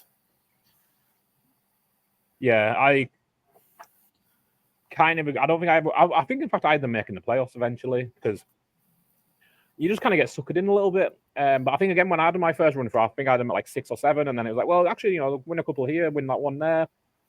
And the NFL is all about fine margins, because they could be 2-0. Yes, they could be. And it wouldn't be, you'd be a little surprised, but you wouldn't be like, it wouldn't be as surprising as the Saints being the best offense in football. So, yeah, but I agree. I think they are just a pure team, and Malik Willis is not who I'm talking about. Anthony Richardson, great fantasy weapon, but don't think he's a good quarterback. Could do with showing that he can play actual NFL quarterback. Yeah, real soon, I think, because maybe Joe Flacco's going to be warming that arm up for comeback player of the year twice. Yeah, maybe so. Quick review. We just talked about this game. Commanders, Bengals under for me, under 48.5. It's too big a number for me. Commanders won't be able to hold up their end of it. And I don't think the Bengals will go crazy. Joe's got his 2 total. The way it's worked, Joe's going to get all his even though he submitted a list, he's going to get all the picks that he wanted. So that's worked out nicely. Joe's got Panthers, Raiders under. Pretty self-explanatory, that one, I think. Yeah. Do you want to just discuss Bucs Broncos for us? He's gone over 47. Yeah, he should have gone over 39.5, I think. Is that what it is? Yeah, because that's the generic number that Joe puts in the graphic. Yeah, I don't think he'd taken the over 47. Nor would I. It was the over I was going to take, but Joe. It was the over I was going to take too. I put it in the chat just a few minutes ago. That's how I know it's 39.5. Yeah. So I think the main reason I think it is let's give Alex and his gang a hell of a game over in Tampa Bay. More to the point, I think that the Bucs can put up most any number they would like in this game. You can run on the Broncos, you can pass on the Broncos, and the Broncos defense had a really good time against the Lions, but I think there might be more garbage time chucking it for Bo Nix and might get a few cursory points in there somewhere. So, it's such a low number that, you can see the Bucs getting to 30 points pretty easily, right? I don't think that's out of the question. Say Mike Evans decides to lock up Pat Surtain decides to lock up Mike Evans. But that leaves you Chris Godwin, leaves you Jalen McMillan, leaves you Roddy White. No, not the Falcons' former wide receiver, Rashad White, the current day Bucs running back, and Bucky Irvin, who's had a good start to his rookie career. To kind of go ham, do what you fancy, because the Broncos probably aren't going to stop you. So maybe Bo Nix has a better game than he's had, because like I say, the Bucs defense is banged up, but they did have a good game against the Lions. But I think also Jared Goff had a bad game for the Lions. Not expecting Bo Nix to have a good game as such, but even bad teams put up some points. You don't get many shutout victories in the NFL. So, if the Broncos can get to 10, 12 points, I think that's a pretty easy way to get to 40 points total in this game. This was going to be my take, so I need to find a new over while you're discussing your next pick. But yeah, I think with how much I like the Bucs offense, how well Baker, Godwin started the season, especially, I love watching the brief bits we've seen from Jalen McMillan in terms of this guy is a real good third wide receiver already. I think this is a nice way for the Bucs to keep on rolling to 3-0 and hit those point totals. Yeah, I'm opposite Joe, so I'm going to go over Raiders Panthers. I think you might get a bit of a bump that actually maybe Andy Dalton can get you 14, 17 points. Yeah, and again, Raiders, again, pick your number you want to hit, guys. Yeah. So I'm just kind of thinking the Rams will fucking Rams. What am I talking about? I'm starting with your next pick. Yeah. The Panthers, I think, will be able to score. 37 points. I think the Raiders will get 4 or 5 scores. So I make that to be more than 41. So I just think you might get a little bit of a bump. Just Andy Dalton leaning on your Adam Thielens and stuff like that. Just the savvy veterans being able to just kind of move the ball a little bit. And the Raiders are going to have a good defense, but I just think again, that could be just late garbage points from the Panthers when the Raiders are already well clear. So, I just like that one. It's a low number, and Raiders at home, I think, as well. So, 4 or 5 scores from the Raiders. The Panthers be able to just, a touchdown and a couple of field goals at least. So, that's for me. You're on San Fran Rams under 43. Yeah, I don't know who's going to play in this game. Yeah. Kittle's now missed practice today. I don't know if you've seen that one. Debo's out. McCaffrey's out. I think we're going to see a lot of Jordan Mason. I think this could be like a 13-10 or 13-6 kind of game because the Rams are so banged up that there's just not much there. That I just don't think. I think the Niners are going to win. They are 7.5 points to favorites to do so. But I don't think there's much incentive. And Kyle Shanahan loves to run the ball. He doesn't like airing the ball out. So I think this is just going to be we'll take the win. If it's 20 points total in the game, that's what it is. I don't think either team is going to be pushing this one. The Rams don't have the players to push it. And the Niners don't have the incentive to. So I don't know if this is one I'd have been picking 2 weeks ago as a likely under 43, but there's a few games I'm kind of tempted with the under this week, to be fair. But there's going to be a lot of low point scoring games, aren't there? Feels like it. I had a real tough time trying to pick an over here, especially because this is the first time in our draft where I've been sniped twice on my over. I wanted the Broncos Bucs. Then I was like, okay, cool, I'll take the Raiders. And then I was like, oh, okay, I'm getting nobody I want. So, speaking of which, I have gone over Jags Bills, 45.5. There was some of the other ones I really kind of was tempted to go on, Texans Vikings, but the Vikings defense has been pretty good. And again, the Texans, as much as I think we all maybe like to see CJ Stroud air it out more and more and more, he has a defensive head coach and he just wants to win games, which is sensible. Doesn't really care how much we enjoy it. So, you're not going to get CJ Stroud airing out 50 times in the game he doesn't need to. Tempted by Eagles Saints as well. Tempted by Packers Titans, just in case Jordan Love does play. That's a much more attractive line at 36.5. But Jags Bills, I just think it might be a bit of might be one of them Monday night games where you're just like, oh my God, remember that Jags Bills game that was just absolutely, off the wall. It was, 32-29.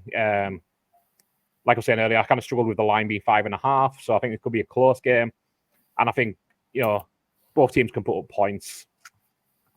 As I'm kind of saying here, not really an over I'm in love with, but Yeah, it was a tough task this week. It's a lot easier to pick unders, I liked, I will say.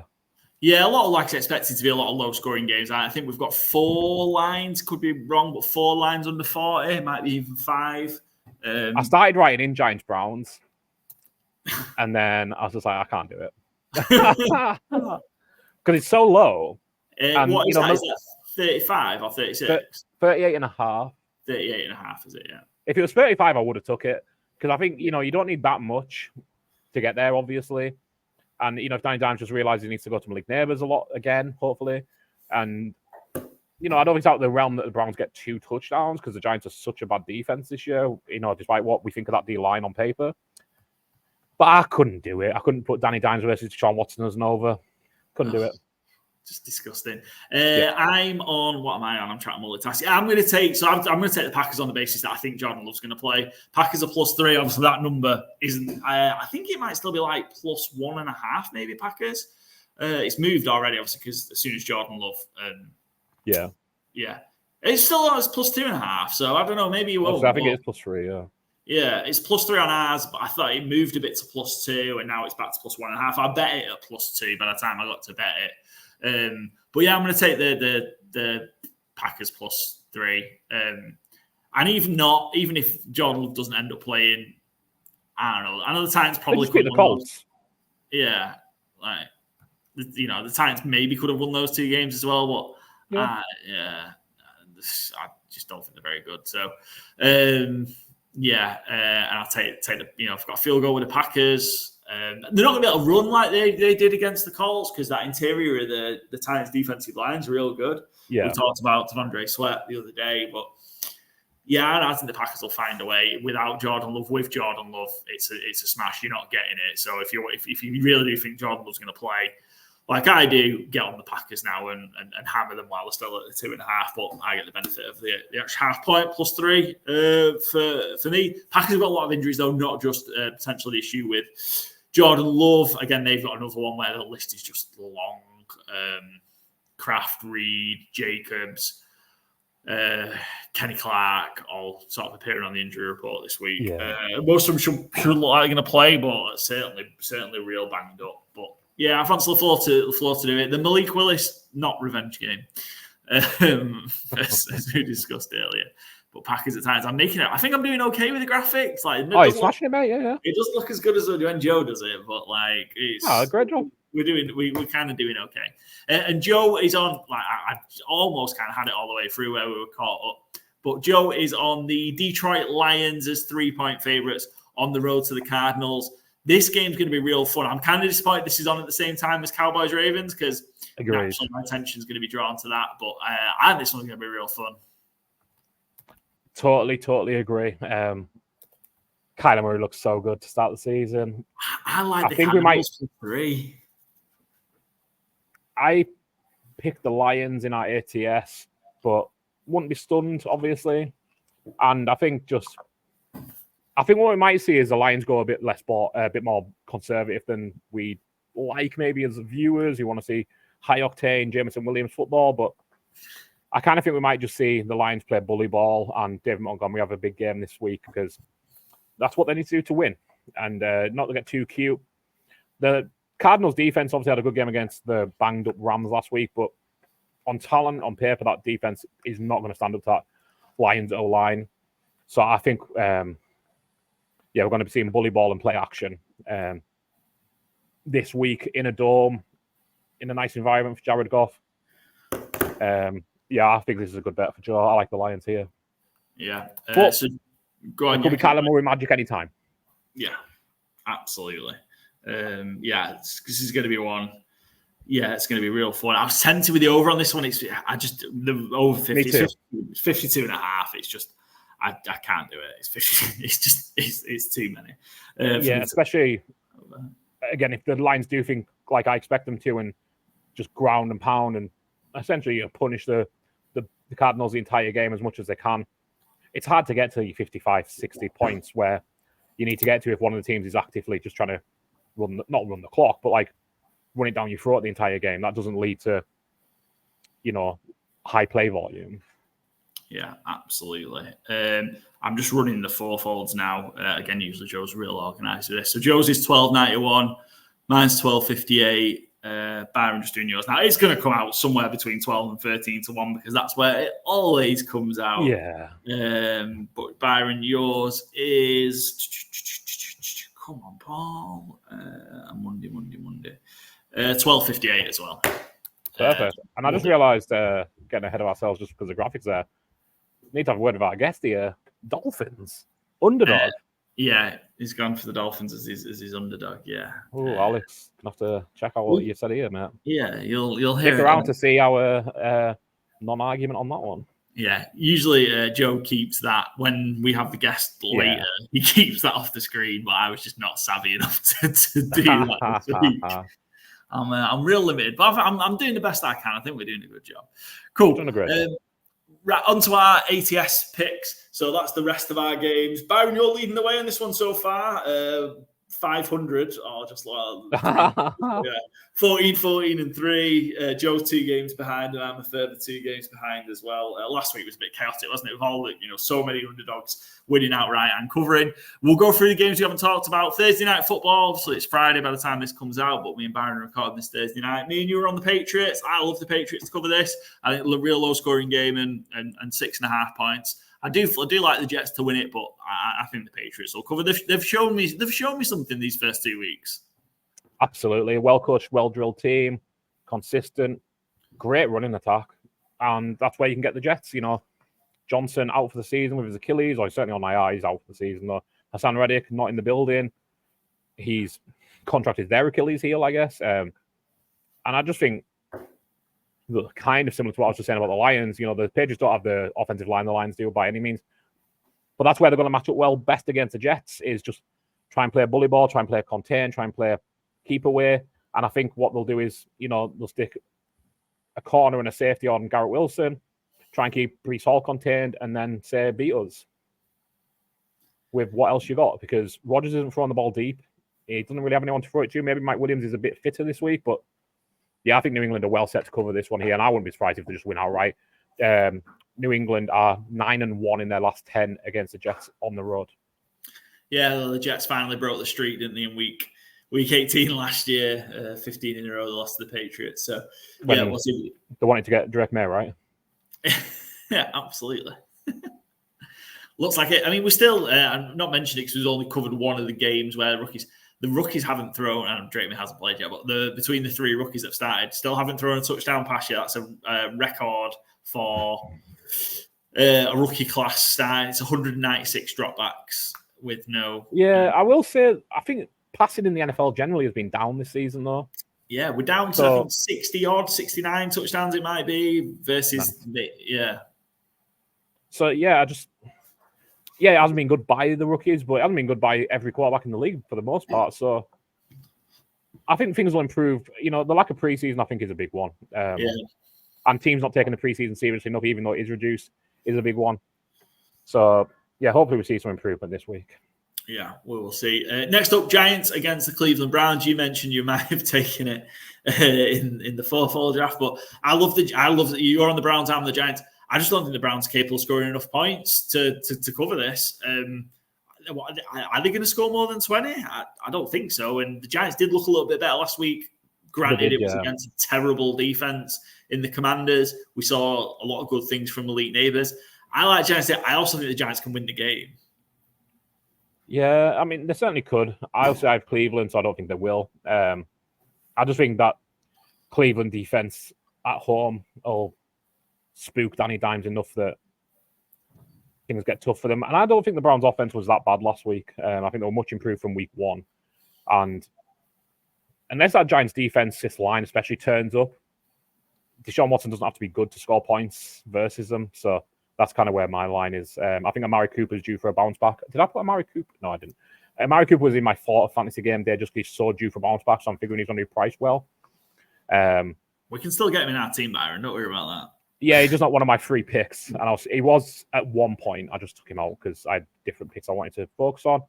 But yeah, I think I just think, again, Cleveland is such a better team, especially on the lines, that they can cover this one. I know 6 is quite a lot for mediocre team, though.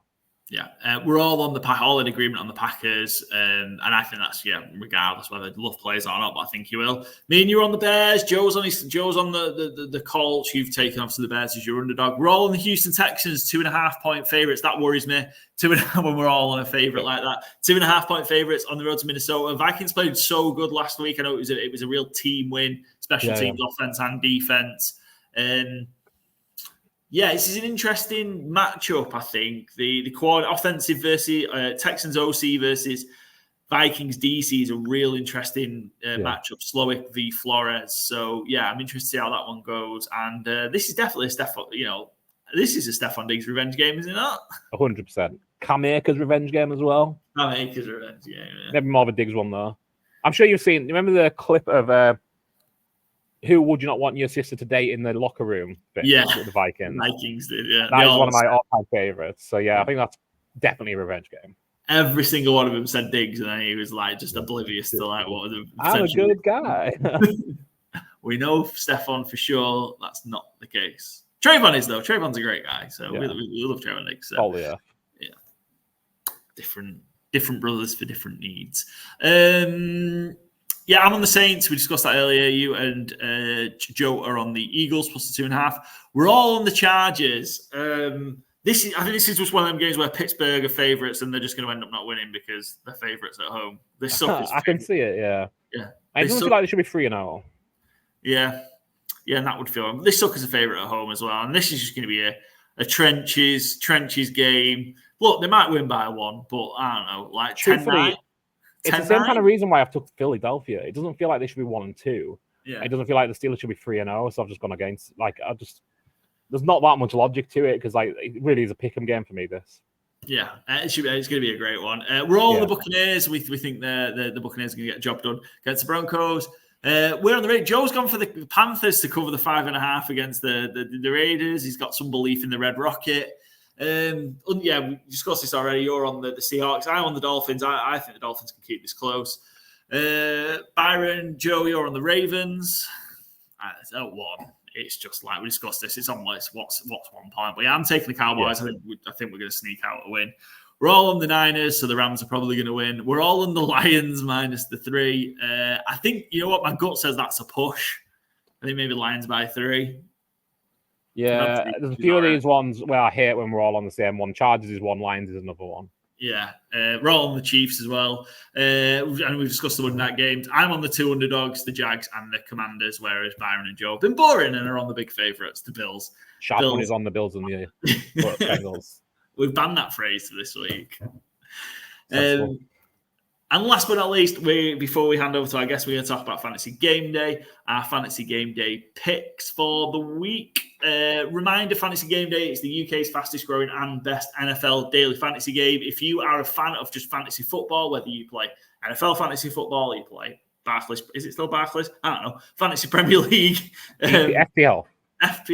Fantasy Premier League. You should definitely give Fantasy Game Day a go. You get to put your team in for the week. You pay for your entry.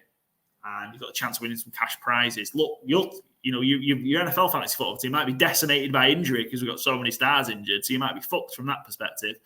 Probably shouldn't swear during the promo. But you can come and play Fantasy Game Day and you get a fresh team every week. You can enter a new team every single week. £7.50 for your entry. Pick your team, watch the points roll in. And if you're in the top 20%, like we've been the first 2 weeks, you win yourself a cash prize as well. So, the winners each week have been walking away with well over £100. So come and get involved. If you sign up for the first time, use promo code COVER, Charlie Oscar Victor Echo Romeo. Your account will be credited with a free game after you've submitted your first entry. Must be 18 years or over to enter. Be in the UK. And as always, please gamble responsibly.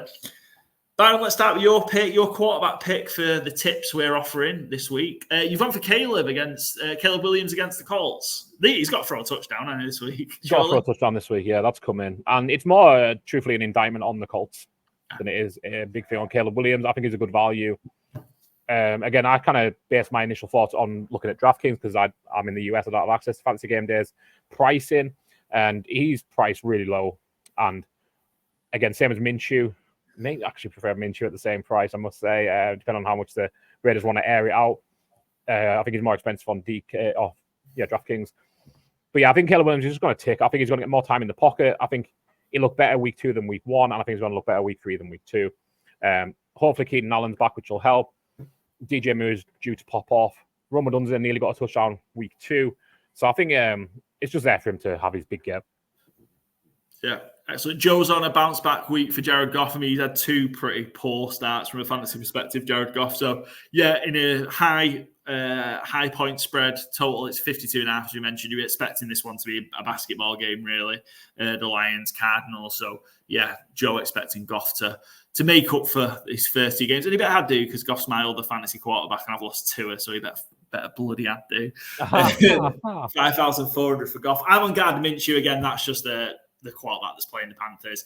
And they really struggled to run the ball last week as well against the Ravens. Obviously, Ravens are a pretty good D-line, but I don't know, he looked pretty good as well. You know, got Devontae Adams going, got Brock Bowers going, which will also be great options, as Byron will mention. But yeah, I think Minshew can kind of have a 300-yard, 3-touchdown game here, and at 5,000, that be able to put your money elsewhere and really fill out your team. So yeah, I love Minshew as kind of a cheaper option. I love Rashid Shaheed. I've discussed, I think, I've got a 11-1 first quarter touchdown on him. Carr's going to give him 2 or 3 shots, and that could be somewhere close to over 100 yards and a potential touchdown. So at 4,600, I think great value. Byron, you've gone for Tank Dell, who hasn't really got going yet for the Texans, and they're on the road against the Vikings. Yeah, he hasn't got going in the stat sheet, but he's getting open. And he's been really close on a few, so I think the boom is coming, truthfully. And I think it'll be this week against Minnesota. I think they'll be keen to get him involved because, again, the stats haven't been there yet, but I think the play has. And, yeah, I think at a pretty low price. Not as low as I expected, I must say. And, again, I don't want to be this guy, but I don't understand how Rashid Shaheed is priced less than him. So, yeah, if we're just picking one of our selections here, I'm probably going with Rashid Shaheed. But, yeah, I think Tank Dell's due a big week. I'd have him inside the top 24 receivers this week. So if I get him at 5,000, I would, gladly take it. Yeah, I just double-checked to make sure that it wasn't another error, but no, it is £5,000 for Tank Dell. Joe's on Chris Godwin, 5,800 for Godwin. I've said a huge game last week against the Lions, and now they're at home against Denver. I struggle with this. I always lean to Evans for a fantasy game day for a Bucs. I just think he's more likely to have a big game, and because he had a quiet one last week, I think he's potentially in line for a big one this week. But we'll see. Like I say, it depends how the Broncos choose to approach it. Yeah, I think there's more chance of Pat Surtain trying to shut down Evans than there is him trying to get involved with Godwin, who's going to be in the slot a lot. So, yeah, nice pick, and should be a high-scoring game, but also a high-scoring Bucs, more importantly. Yeah, you'd think. Aaron Jones for Joe. He's had end up with a real big fantasy week last week. He had the fumble, didn't he? He was going to score a touchdown. So they've got the Texans, and they have been running the ball a lot better, the Vikings. So good shouts, 5,800 for Jones. Brock Bowers, Byron. This was one of the more expensive tight ends at 4,200. Yeah, I absolutely love him. Yet to score a touchdown in the NFL. He has second most receptions in the entire league, 15 through 2 weeks. He scores a touchdown this week. He's plus 280 to score a touchdown. He's 18-1 to score 2. Little tip of one of my Sunday bets there. They'll be on our Instagram socials, etc. Yeah, I just think he pops off this week. I think they're going to be incentivized to get him a touchdown because he doesn't have one yet. I know it's only 2 weeks, but he looks like already one of the best. Him and Trey McBride look like the 2 best tight ends in football. So, I think expensive for a tight end he may be, but he might get another 6 or 7 catches, and I think a touchdown or 2 can easily be in there. Yeah, good shout. And I've gone for Devin A-Chain. We mentioned before, I just think he's going to get a lot of touches, and what we've seen so far, he's kind of knocking on the door at 6 or 7 yards to carry. So, yeah, I think they're going to be real creative, and he's going to be a huge part of the game plan while they're without Tua. 6,600. So he's one of the more expensive options, but if he's going to touch the ball that many times, probably worth it. Yep. That's us done for this part of the show, isn't it? But yeah, absolutely. We did it. We made it through without Joe somehow. Also, just share appreciation. Joe, I don't know how you do that every week. Put it all together. It's taking me about 3 hours. And doing that live while we're doing the draft was awful. But appreciate you, and we can't wait to have you back. Alex, yes, we're going to talk the Bucs with Alex. Great guest, Alex, one of the members of Bucs UK. Lovely fella and very passionate Buccaneers fan. Great to hear the story about kind of how the Bucs UK fan group have been going for 40 years. And it's just been, I want to shout out, it's just been really cool to see. I think this season more than ever so far, even though so early, just all the great work the fans groups are doing. Yeah, it's crazy. It's so good. I've seen this week there's Jets, the Jets group, Gangrene are out for the Patriots game tonight. They've got a few trips. The 49ers guys, like what a week they've had. 49ers UK, like absolute, like what a like. They had their watch party down in London. Obviously, the game didn't go their way, but Frank Gore was there. How cool is that? And then to top it off on their podcast, they had Patrick Willis join them on their podcast this week. Like two legendary 49ers players and two legendary football players in the space of 5 days. What a great week to be them. And this Bucs trip that you'll hear about next, it is just so cool. I've seen the Bengals guys have their meet up in London. The Ravens guys, I think they did theirs last week across 4 or 5 different cities. It's just incredible to see. And shout out all of them, all these people that run these groups. Just amazing fans. Yeah, it's incredible. So let's go talk to one of them. We're going to talk to Alex from the Bucs. And that'll be the end of the show. So once the segment's done with Alex, that'll be the end. So a reminder, just follow us. Good Teams with Great Teams cover over on Spotify. You'll be notified when a new episode drops. Subscribe to us on YouTube and click the bell so you can be notified when the YouTube episode gets uploaded. And also give us a follow on our Twitter or Twitter or X, whatever you call it. Instagram and TikTok. Hopefully we'll get a Charlie pick tonight if he's ready. Oh, we're running a bit close on time. We will see. Excellent. It's his birthday tomorrow. Hey, happy birthday. Big Charlie. 5 for Charlie. Big 5 for Charlie. Well, he's got to pick a winner for his birthday then, hasn't he? Yeah. And make sure you follow him on Instagram and Twitter or X because that's where you'll see all of our bets post as well. So more that we haven't had a chance to talk about on the pod. And you'll see all that as well. So thanks for listening. Thanks for watching. And we'll see you in a few days' time for the Week 3 review. Here's me with Alex from Bucs UK. Final part of our Week 3 preview episode here at Good Teams Win Great Teams Cover is our regular guest picker segment. And we've got a fan of the Tampa Bay Buccaneers joining us. We've got Alexander Oldham, Alex from Bucs UK, one of the great fan groups that we've got here in the UK, supporting the teams. And what a great week to talk to Alex. Coming off the back of a fine win against the Detroit Lions, a very winnable game against the Denver Broncos, and the fan group Bucs UK have got a great trip. They're going out for the Broncos game this week. Already there, traveling there at this moment. So it'll be great to hear about all of that. Alex, welcome to Good Teams with Great Teams Cover. Pleasure to have you on. First time we've had somebody come and sit down to talk to us who's a fan of the Bucs. So thanks very much for coming on. And what a great time to be a Tampa Bay Buccaneers fan. Well, first of all, thank you for that introduction, Paul. It's great to see you. Great to come have a chat. It's a really exciting time to be a Bucs fan. Particularly a member of Bucs UK as well. You touched on a very exciting event that is happening for the club over the next few days. We've had a great start to the season. To start 2-0, which is the 4th consecutive season that we've done that as well, which is always good. And coming off the back of week 2 on what I described as a statement win against the Lions. We played the Lions last year in the playoffs, and unfortunately that result didn't go the way we wanted it to. So maybe a little bit of revenge, maybe from our perspective on that one. But that was a tough game though on Sunday. That was. To win it the way we did with our defense just standing strong was incredible to watch. But we go on to week 3 with, as you say, on paper, a very winnable game with Denver. I mean, that's no disrespect to Denver. They've got some good young players in there. They've got some good experienced players in there. They've got a great coach in Sean Payton. But given Denver's start to the season, we certainly have a good reason to feel confident. Yeah, for sure. The Bucs are really rolling. And let's start with that win on Sunday against the Lions. You described it as a statement win. Exactly. I couldn't agree more with you. I thought in all facets of the game, Tampa were incredible. How impressed were you, particularly with kind of how strong the defense held out? The defense that was missing key players as well. Elijah Cansey, Winfield, Vita Vea went down injured. All huge players for that defense.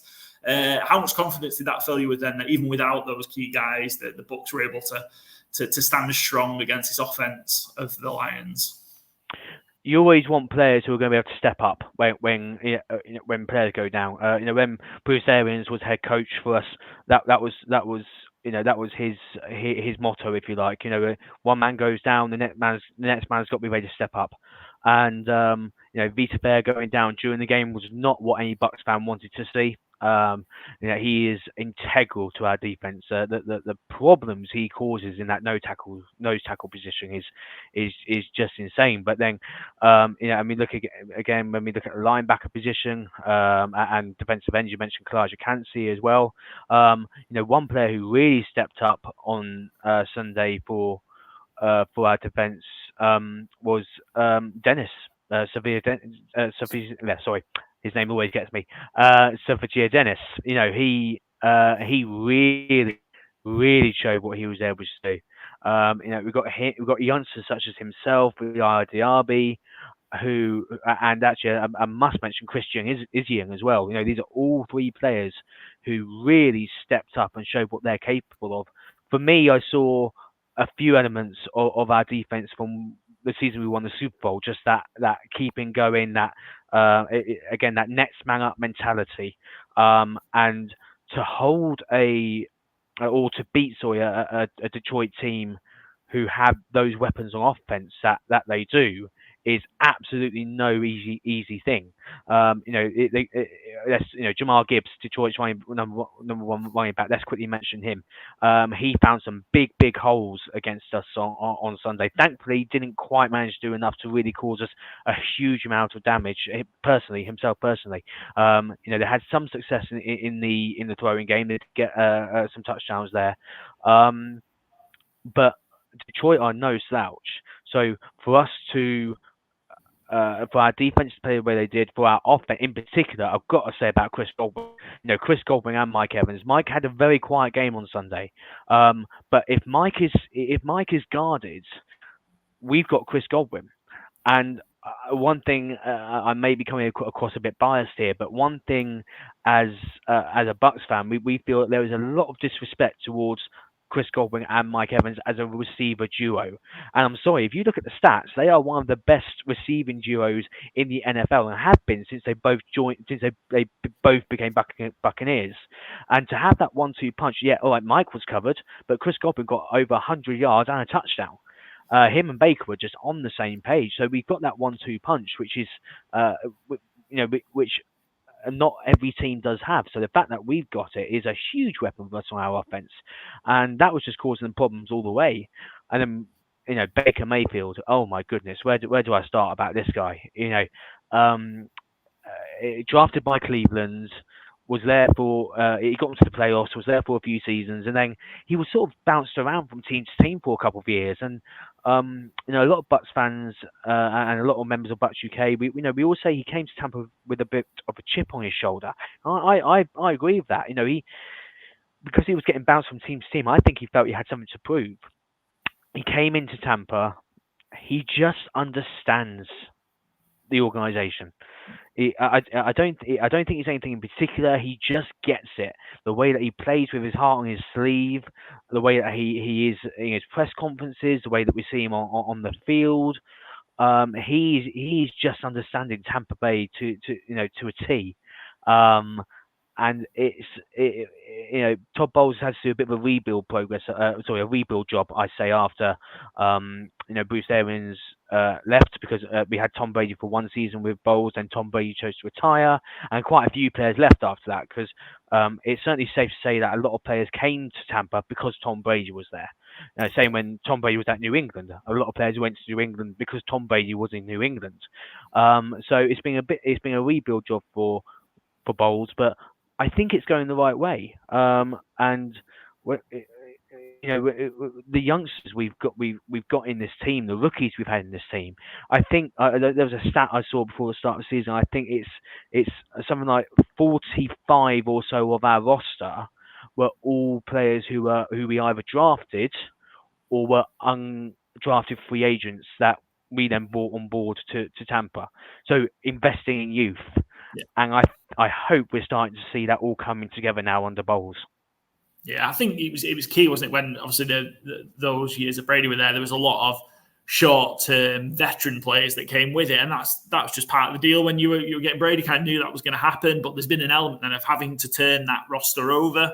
And you're right, they've had to do it through the draft. They've had to, they've hit on so many players that way, and yeah, that's kind of the vast majority of the squad, while still keeping kind of some of these veteran players you mentioned too that we're massive fans of. Godwin, Mike Evans. You won't hear us say a bad word about Mike Evans. We think he's absolutely incredible. I would love to have Mike Evans on my team, but ultimately the Bucs have sort of navigated through those what could have been potential choppy waters of kind of transitioning, and have still, managed to knock up the wins and knock up the division titles, and it looks like it might be going that way again with a fantastic start.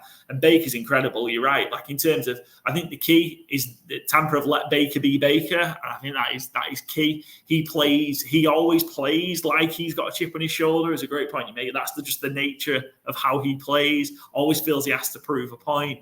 Always feels maybe that he was discounted, and that comes out in his play. And you've just got to let him go. Sometimes chaos happens with him because that's the nature of Baker Mayfield. But I think if you let him go and you don't try and rein him in, more often than not, you get you good outcomes rather than bad outcomes. So yeah, fantastic fan, and he's a true leader, and that's exactly what you need in that quarterback position. So yeah, fantastic start, and you're right, avenging that divisional round playoff loss as well. Not a bad way to start the season at all. The NFC South is looking.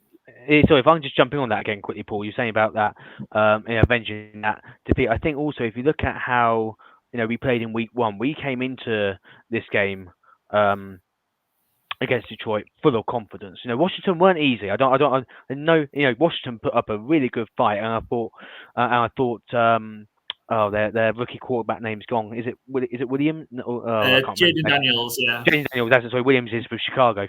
Yes. But I thought Jaden Daniels, he looked pretty good against us in week 1, using his feet. They got some points on the board. We managed to pull that victory away, and then taking that on to week 2, knowing we were going to fight a strong Detroit team, with Baker having that incredible performance in week 1 as well, almost a perfect passer rating he had in week 1, which you don't see very often. He was always going to get that interception at some point. It was going to happen. But the whole team, I think, came in with confidence on that one. Yeah, and I think week 3 potentially is a very similar game to that. They've got the Denver Broncos at home. We are going to preview the game, of course. This is our preview episode. But before we do that, the Bucs UK have got a trip going on. Tell us, Alex, a little bit about the group itself, the Bucs UK fans group. Kind of where can we follow it? Where can we find it if people want to join who are Tampa fans? How did you get involved? And then tell us a little bit about the trip that's happening this week. Absolutely. So, Bucs UK, we've been going for 40 years now, long before I was, on this planet. So 1984 was when the group was founded, and we're not much younger than the Bucs themselves, which a lot of people find absolutely extraordinary. The club started with, I think, about 6 or 7 members, and it's grown over the last 40 years to now where we are a club with over 500 paying members. We are the only member club in the UK, and one of the benefits, I think, of us being a member club is that we can do things such as club trips and watch parties and things like that. I'll discuss the trip in more detail shortly, but we do have our website, www.bucksuk.org. So if there's any Bucs fans out there who are listening and you live in the UK, not a member of Bucs UK, please come and check us out on there. All the joining details and information is on there. We have prize competitions. We have gifts that we give to our members as well at the start of every season. There's always you can't see them because I've got a virtual background, but we get patches made up for each season for our members, which are pretty cool. We always hand them out to our members at the start of each season. We have our watch parties, like I say, competitions on a forum, which is what we use to chat during games and about events that are coming up.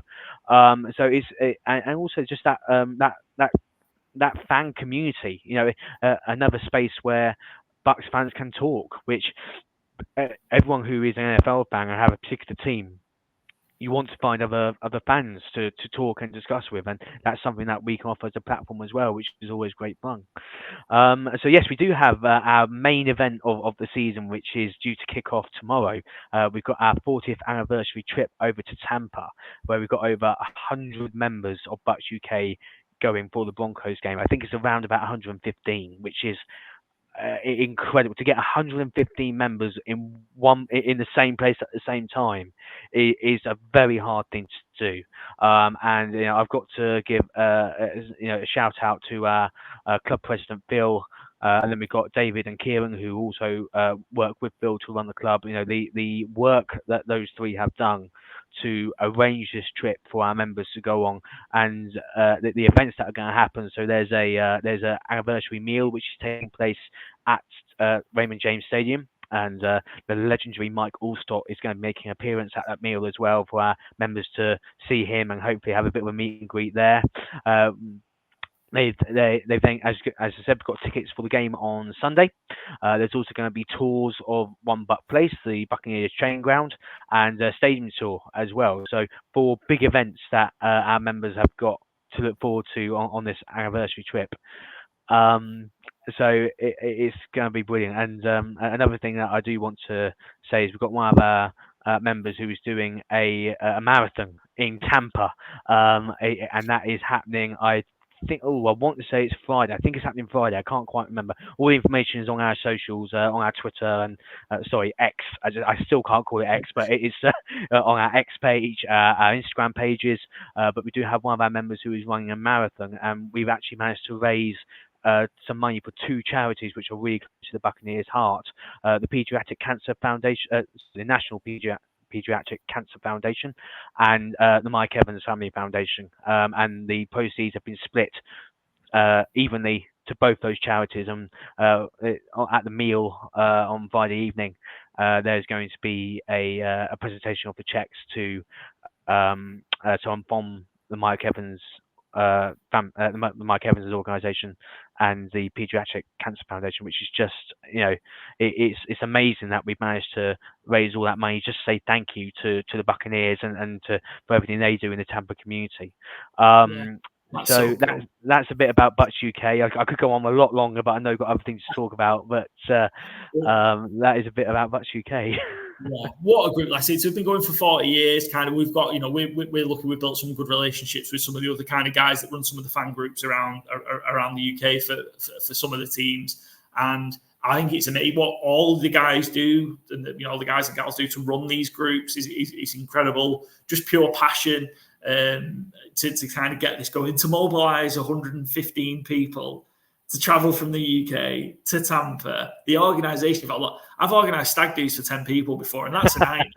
Never mind trying to organise 100 plus people to go to Tampa to watch a game. It is phenomenal, and just great support to be able to mobilise that many people to go. It's truly a testament to what a fantastic setup you've got and what a great group is as well. And it's always good to hear kind of the charitable endeavours as well, because that seems to be a real theme in the UK fan groups that we have of people just kind of doing charitable things for the teams in the local areas as well, which I think is pretty cool. We spoke to Captain Duval, who big Jacksonville Jaguars fan. You might have seen him before. He did skydive for a kind of local Jacksonville charity in the summer. So it's fantastic to hear kind of giving back to those teams in those areas as well. So yeah, if you are a Tampa Bay Buccaneers fan, absolutely go bucksuk.org, go join.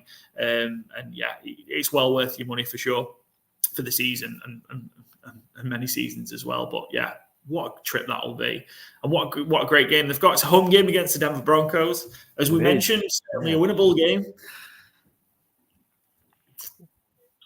Yeah. Sorry, say that again. Sorry, Paul, I missed that. Sorry. Yeah, certainly a winnable game for Tampa. They're favourites, big favourites, 6.5 point favourites. That's almost a touchdown favourite against the Broncos. So yeah, certainly. Although it was a bad week for favourites in the NFL last week. Let's see if it's the same this week. Can you see kind of the matchup going against the Broncos? Yeah, don't talk to me about favourites from last week because I got knocked out of the competition because I said the Ravens were going to win.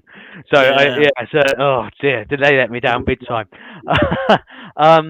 We know how unpredictable the NFL is. Last week just showed. There were so many favourites that that couldn't pull out that win.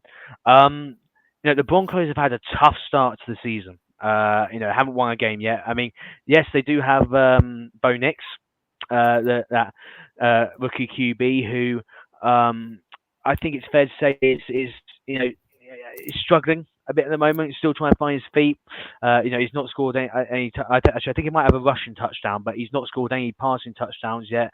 I think he's got 2 or 3 interceptions already. So it's been a bit of a I think a shock, shall we say, for in terms of his welcome to the NFL. And then he's now got to bring the team to Tampa, where historically we as a franchise are known for our superb defenses, and I think we're on course for getting another really strong defense coming back in now, particularly the players that we spoke about at the start. But we got to be wary of Denver's threat. It's not going to be easy. And I think that's really important to remember there.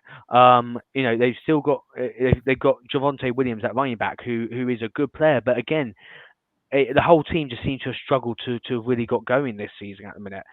I'm sure he's going to click for them at some point. I hope it's not this Sunday, obviously, but I think he's going to click them at some point. They've got Cortland Sutton and Josh Reynolds as well, that wide receiver. Again, 2 players who, when they've got that quarterback, are as a lethal combination. And our secondary will have their work cut out with them.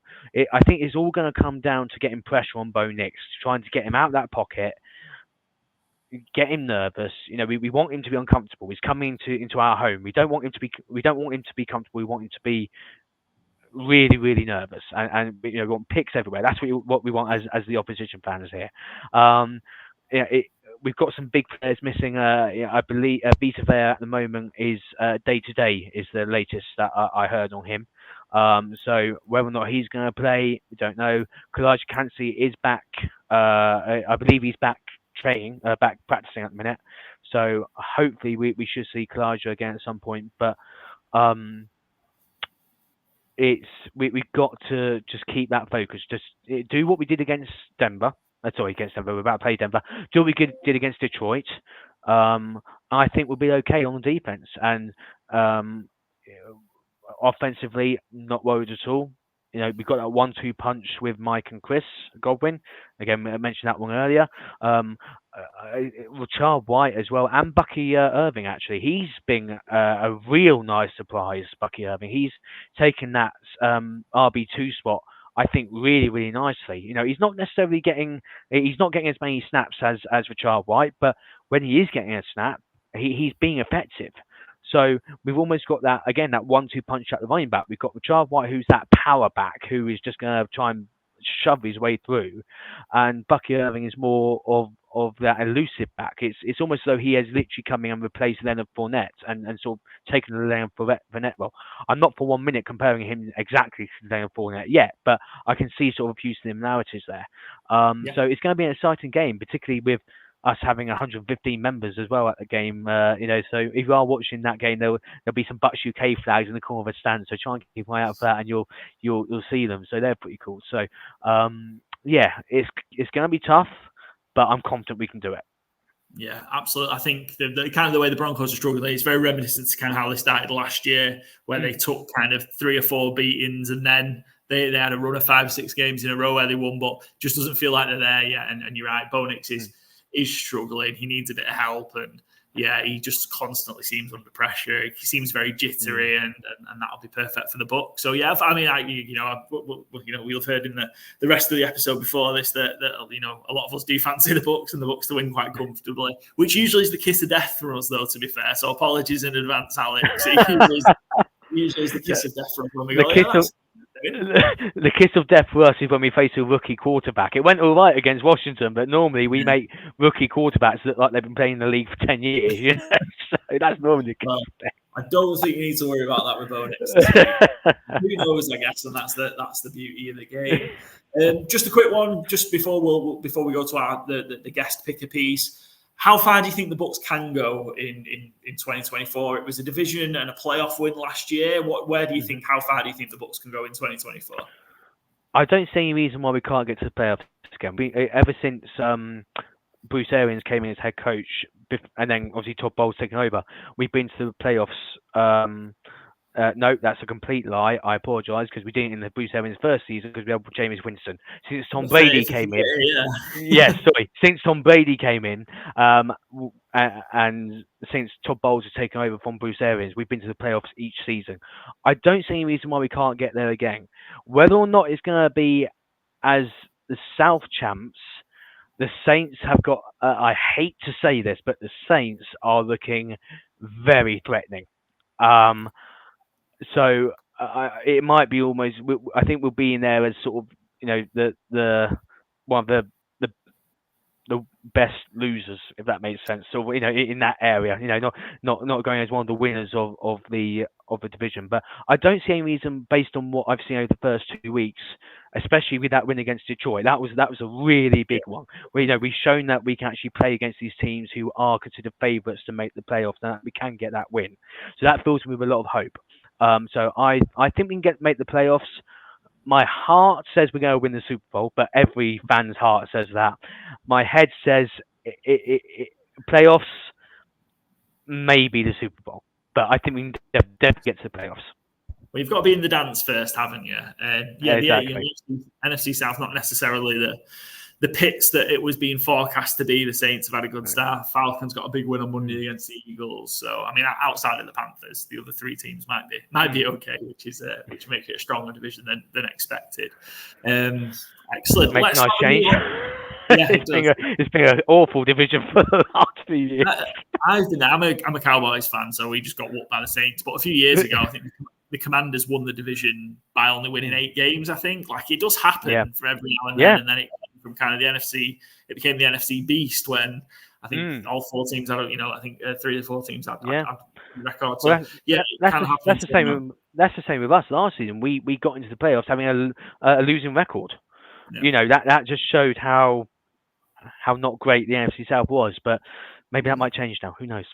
It certainly will do, I think, in 2024. Let's get to our FourFold challenge. So Alex is going to be our next guest to have a go at our FourFold challenge. So just a reminder, if you've not seen it before, Alex is going to pick one favourite, one underdog, 1 point over, 1 point under. So lots of points, not a lot of points for our guests. Haven't had a good start, but neither have we. Nobody's gone better than 2-2 on the week. So it's been a difficult start for us, but I think we're going to start hitting our stride in week 3.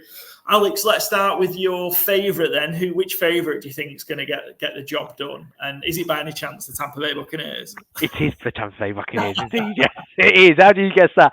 I couldn't really look past us, not just because I'm a Bucs fan, but because we are coming up against Denver, who are just not looking like a good team at the moment. So I don't see any reason why we can't come away with a comfortable win on Sunday.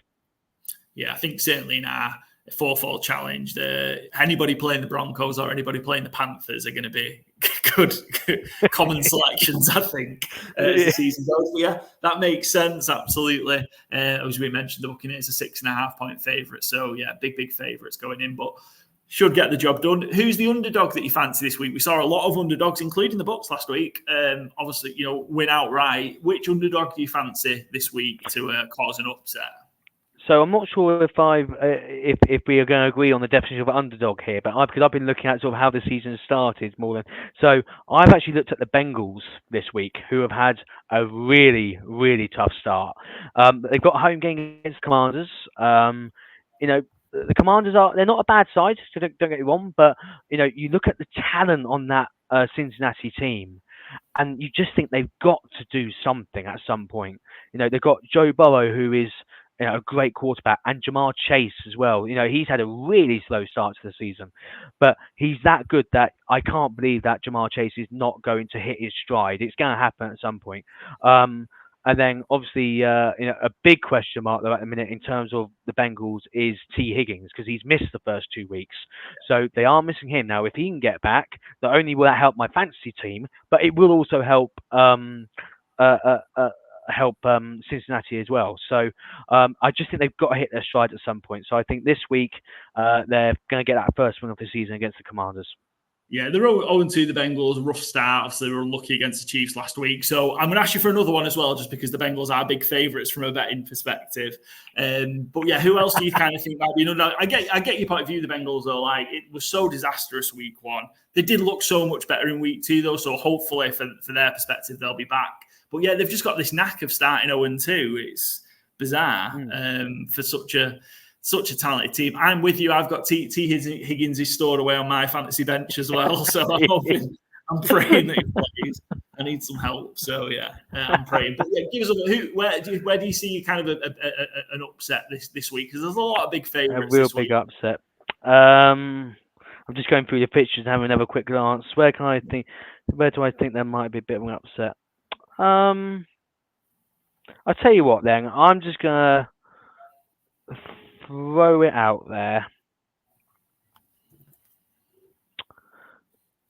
Will you accept Miami after what's happened with them? Yeah, absolutely. Can I go with Miami? They've got the Seattle, who I know they're going to Seattle. Miami are. Obviously they've got. I forgot his surname, but it's Skylar something. I remember his first name. Can't remember his second name. Skylar Thompson, who's now going to start for them. But you look at the rest of their offense, and they on paper they're just too good not to be winning. They really, really are. When you've got Tyreek Hill, Waddle, Achane, those 3 pairs alone, Miami ripped it to bits last season with those 3. Obviously, they did have Tua last season. Just a quick mention on Tua. I know, obviously, we hope it's it's horrible to see, and we hope that he can recover. But health's got to come first. So best wishes to Tua, and we'll keep an eye on his status there. But Seattle is not an easy place to go. Hasn't been for years. Their 12th man in particular makes it a really hard and horrible place to play. So Miami will have their work cut out. But when you look at the quality they've got on that team, they're just too good not to be winning. I agree with you. Yeah, the Iron Dogs, they're 4.5-point underdogs. The Dolphins going to Seattle. I think it's a good shout. We saw the Packers last week get by without Jordan Love. And in truth be told, this Dolphins offense looked like we're struggling anyway. It struggled against the Jaguars. It struggled through 3 quarters against the Bills. But I think you see a heavy dose of Devin A-Chain. You mentioned kind of, one of the talents on that offense. He touched the ball 29 times, against the Bills in Thursday Night Football last week. So you can get heavy dose of him. And he usually delivers chunk plays and just sort of some simple ways to get Tyreek and waddle the ball in space, I think. And I've not, even though they've got 2 wins, I've not been particularly impressed with the Seahawks so far. So I think that's a real good shout for an upset. The Dolphins, and they kind of really need to try and. I think Tua's missing at least 4 games. They need to find a win or 2 while Tua's out, assuming he's going to come back. And absolutely hope Tua comes back when he's ready and that he's okay to come back. Because horrible thing that happened to him again last week. Where do you see a lot of points this week? Then where's our over going to hit? Where do you think there's going to be a lot of points in the NFL?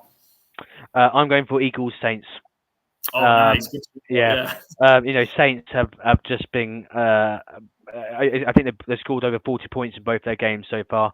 Kamara has just hit the ground running. As much as it hurts me to say that, being a Bucs fan, he has just really started. Actually, so's Derek Carr. He's had an amazing start to the season. another player who I think has surprised a lot of people in the NFL as well is Shaheed, wide receiver Shaheed as well. He's sort of, they did say that he was going to have a bigger role this season, and so far over the first 2 weeks, that has proven to be true. And then if we switch to the other side with the Eagles, I mean they've got Saquon Barkley now. He is going to get a lot of work. Has done over the first two games. Didn't get a touch. Didn't score last week, but he's still got a huge amount of work. And then when you got a quarterback in Jalen Hurts, who is one of the most reliable, I think, in the NFL right now. Right up there as one of the best quarterbacks, and with that receiving core of AJ Brown, Devontae Smith as well.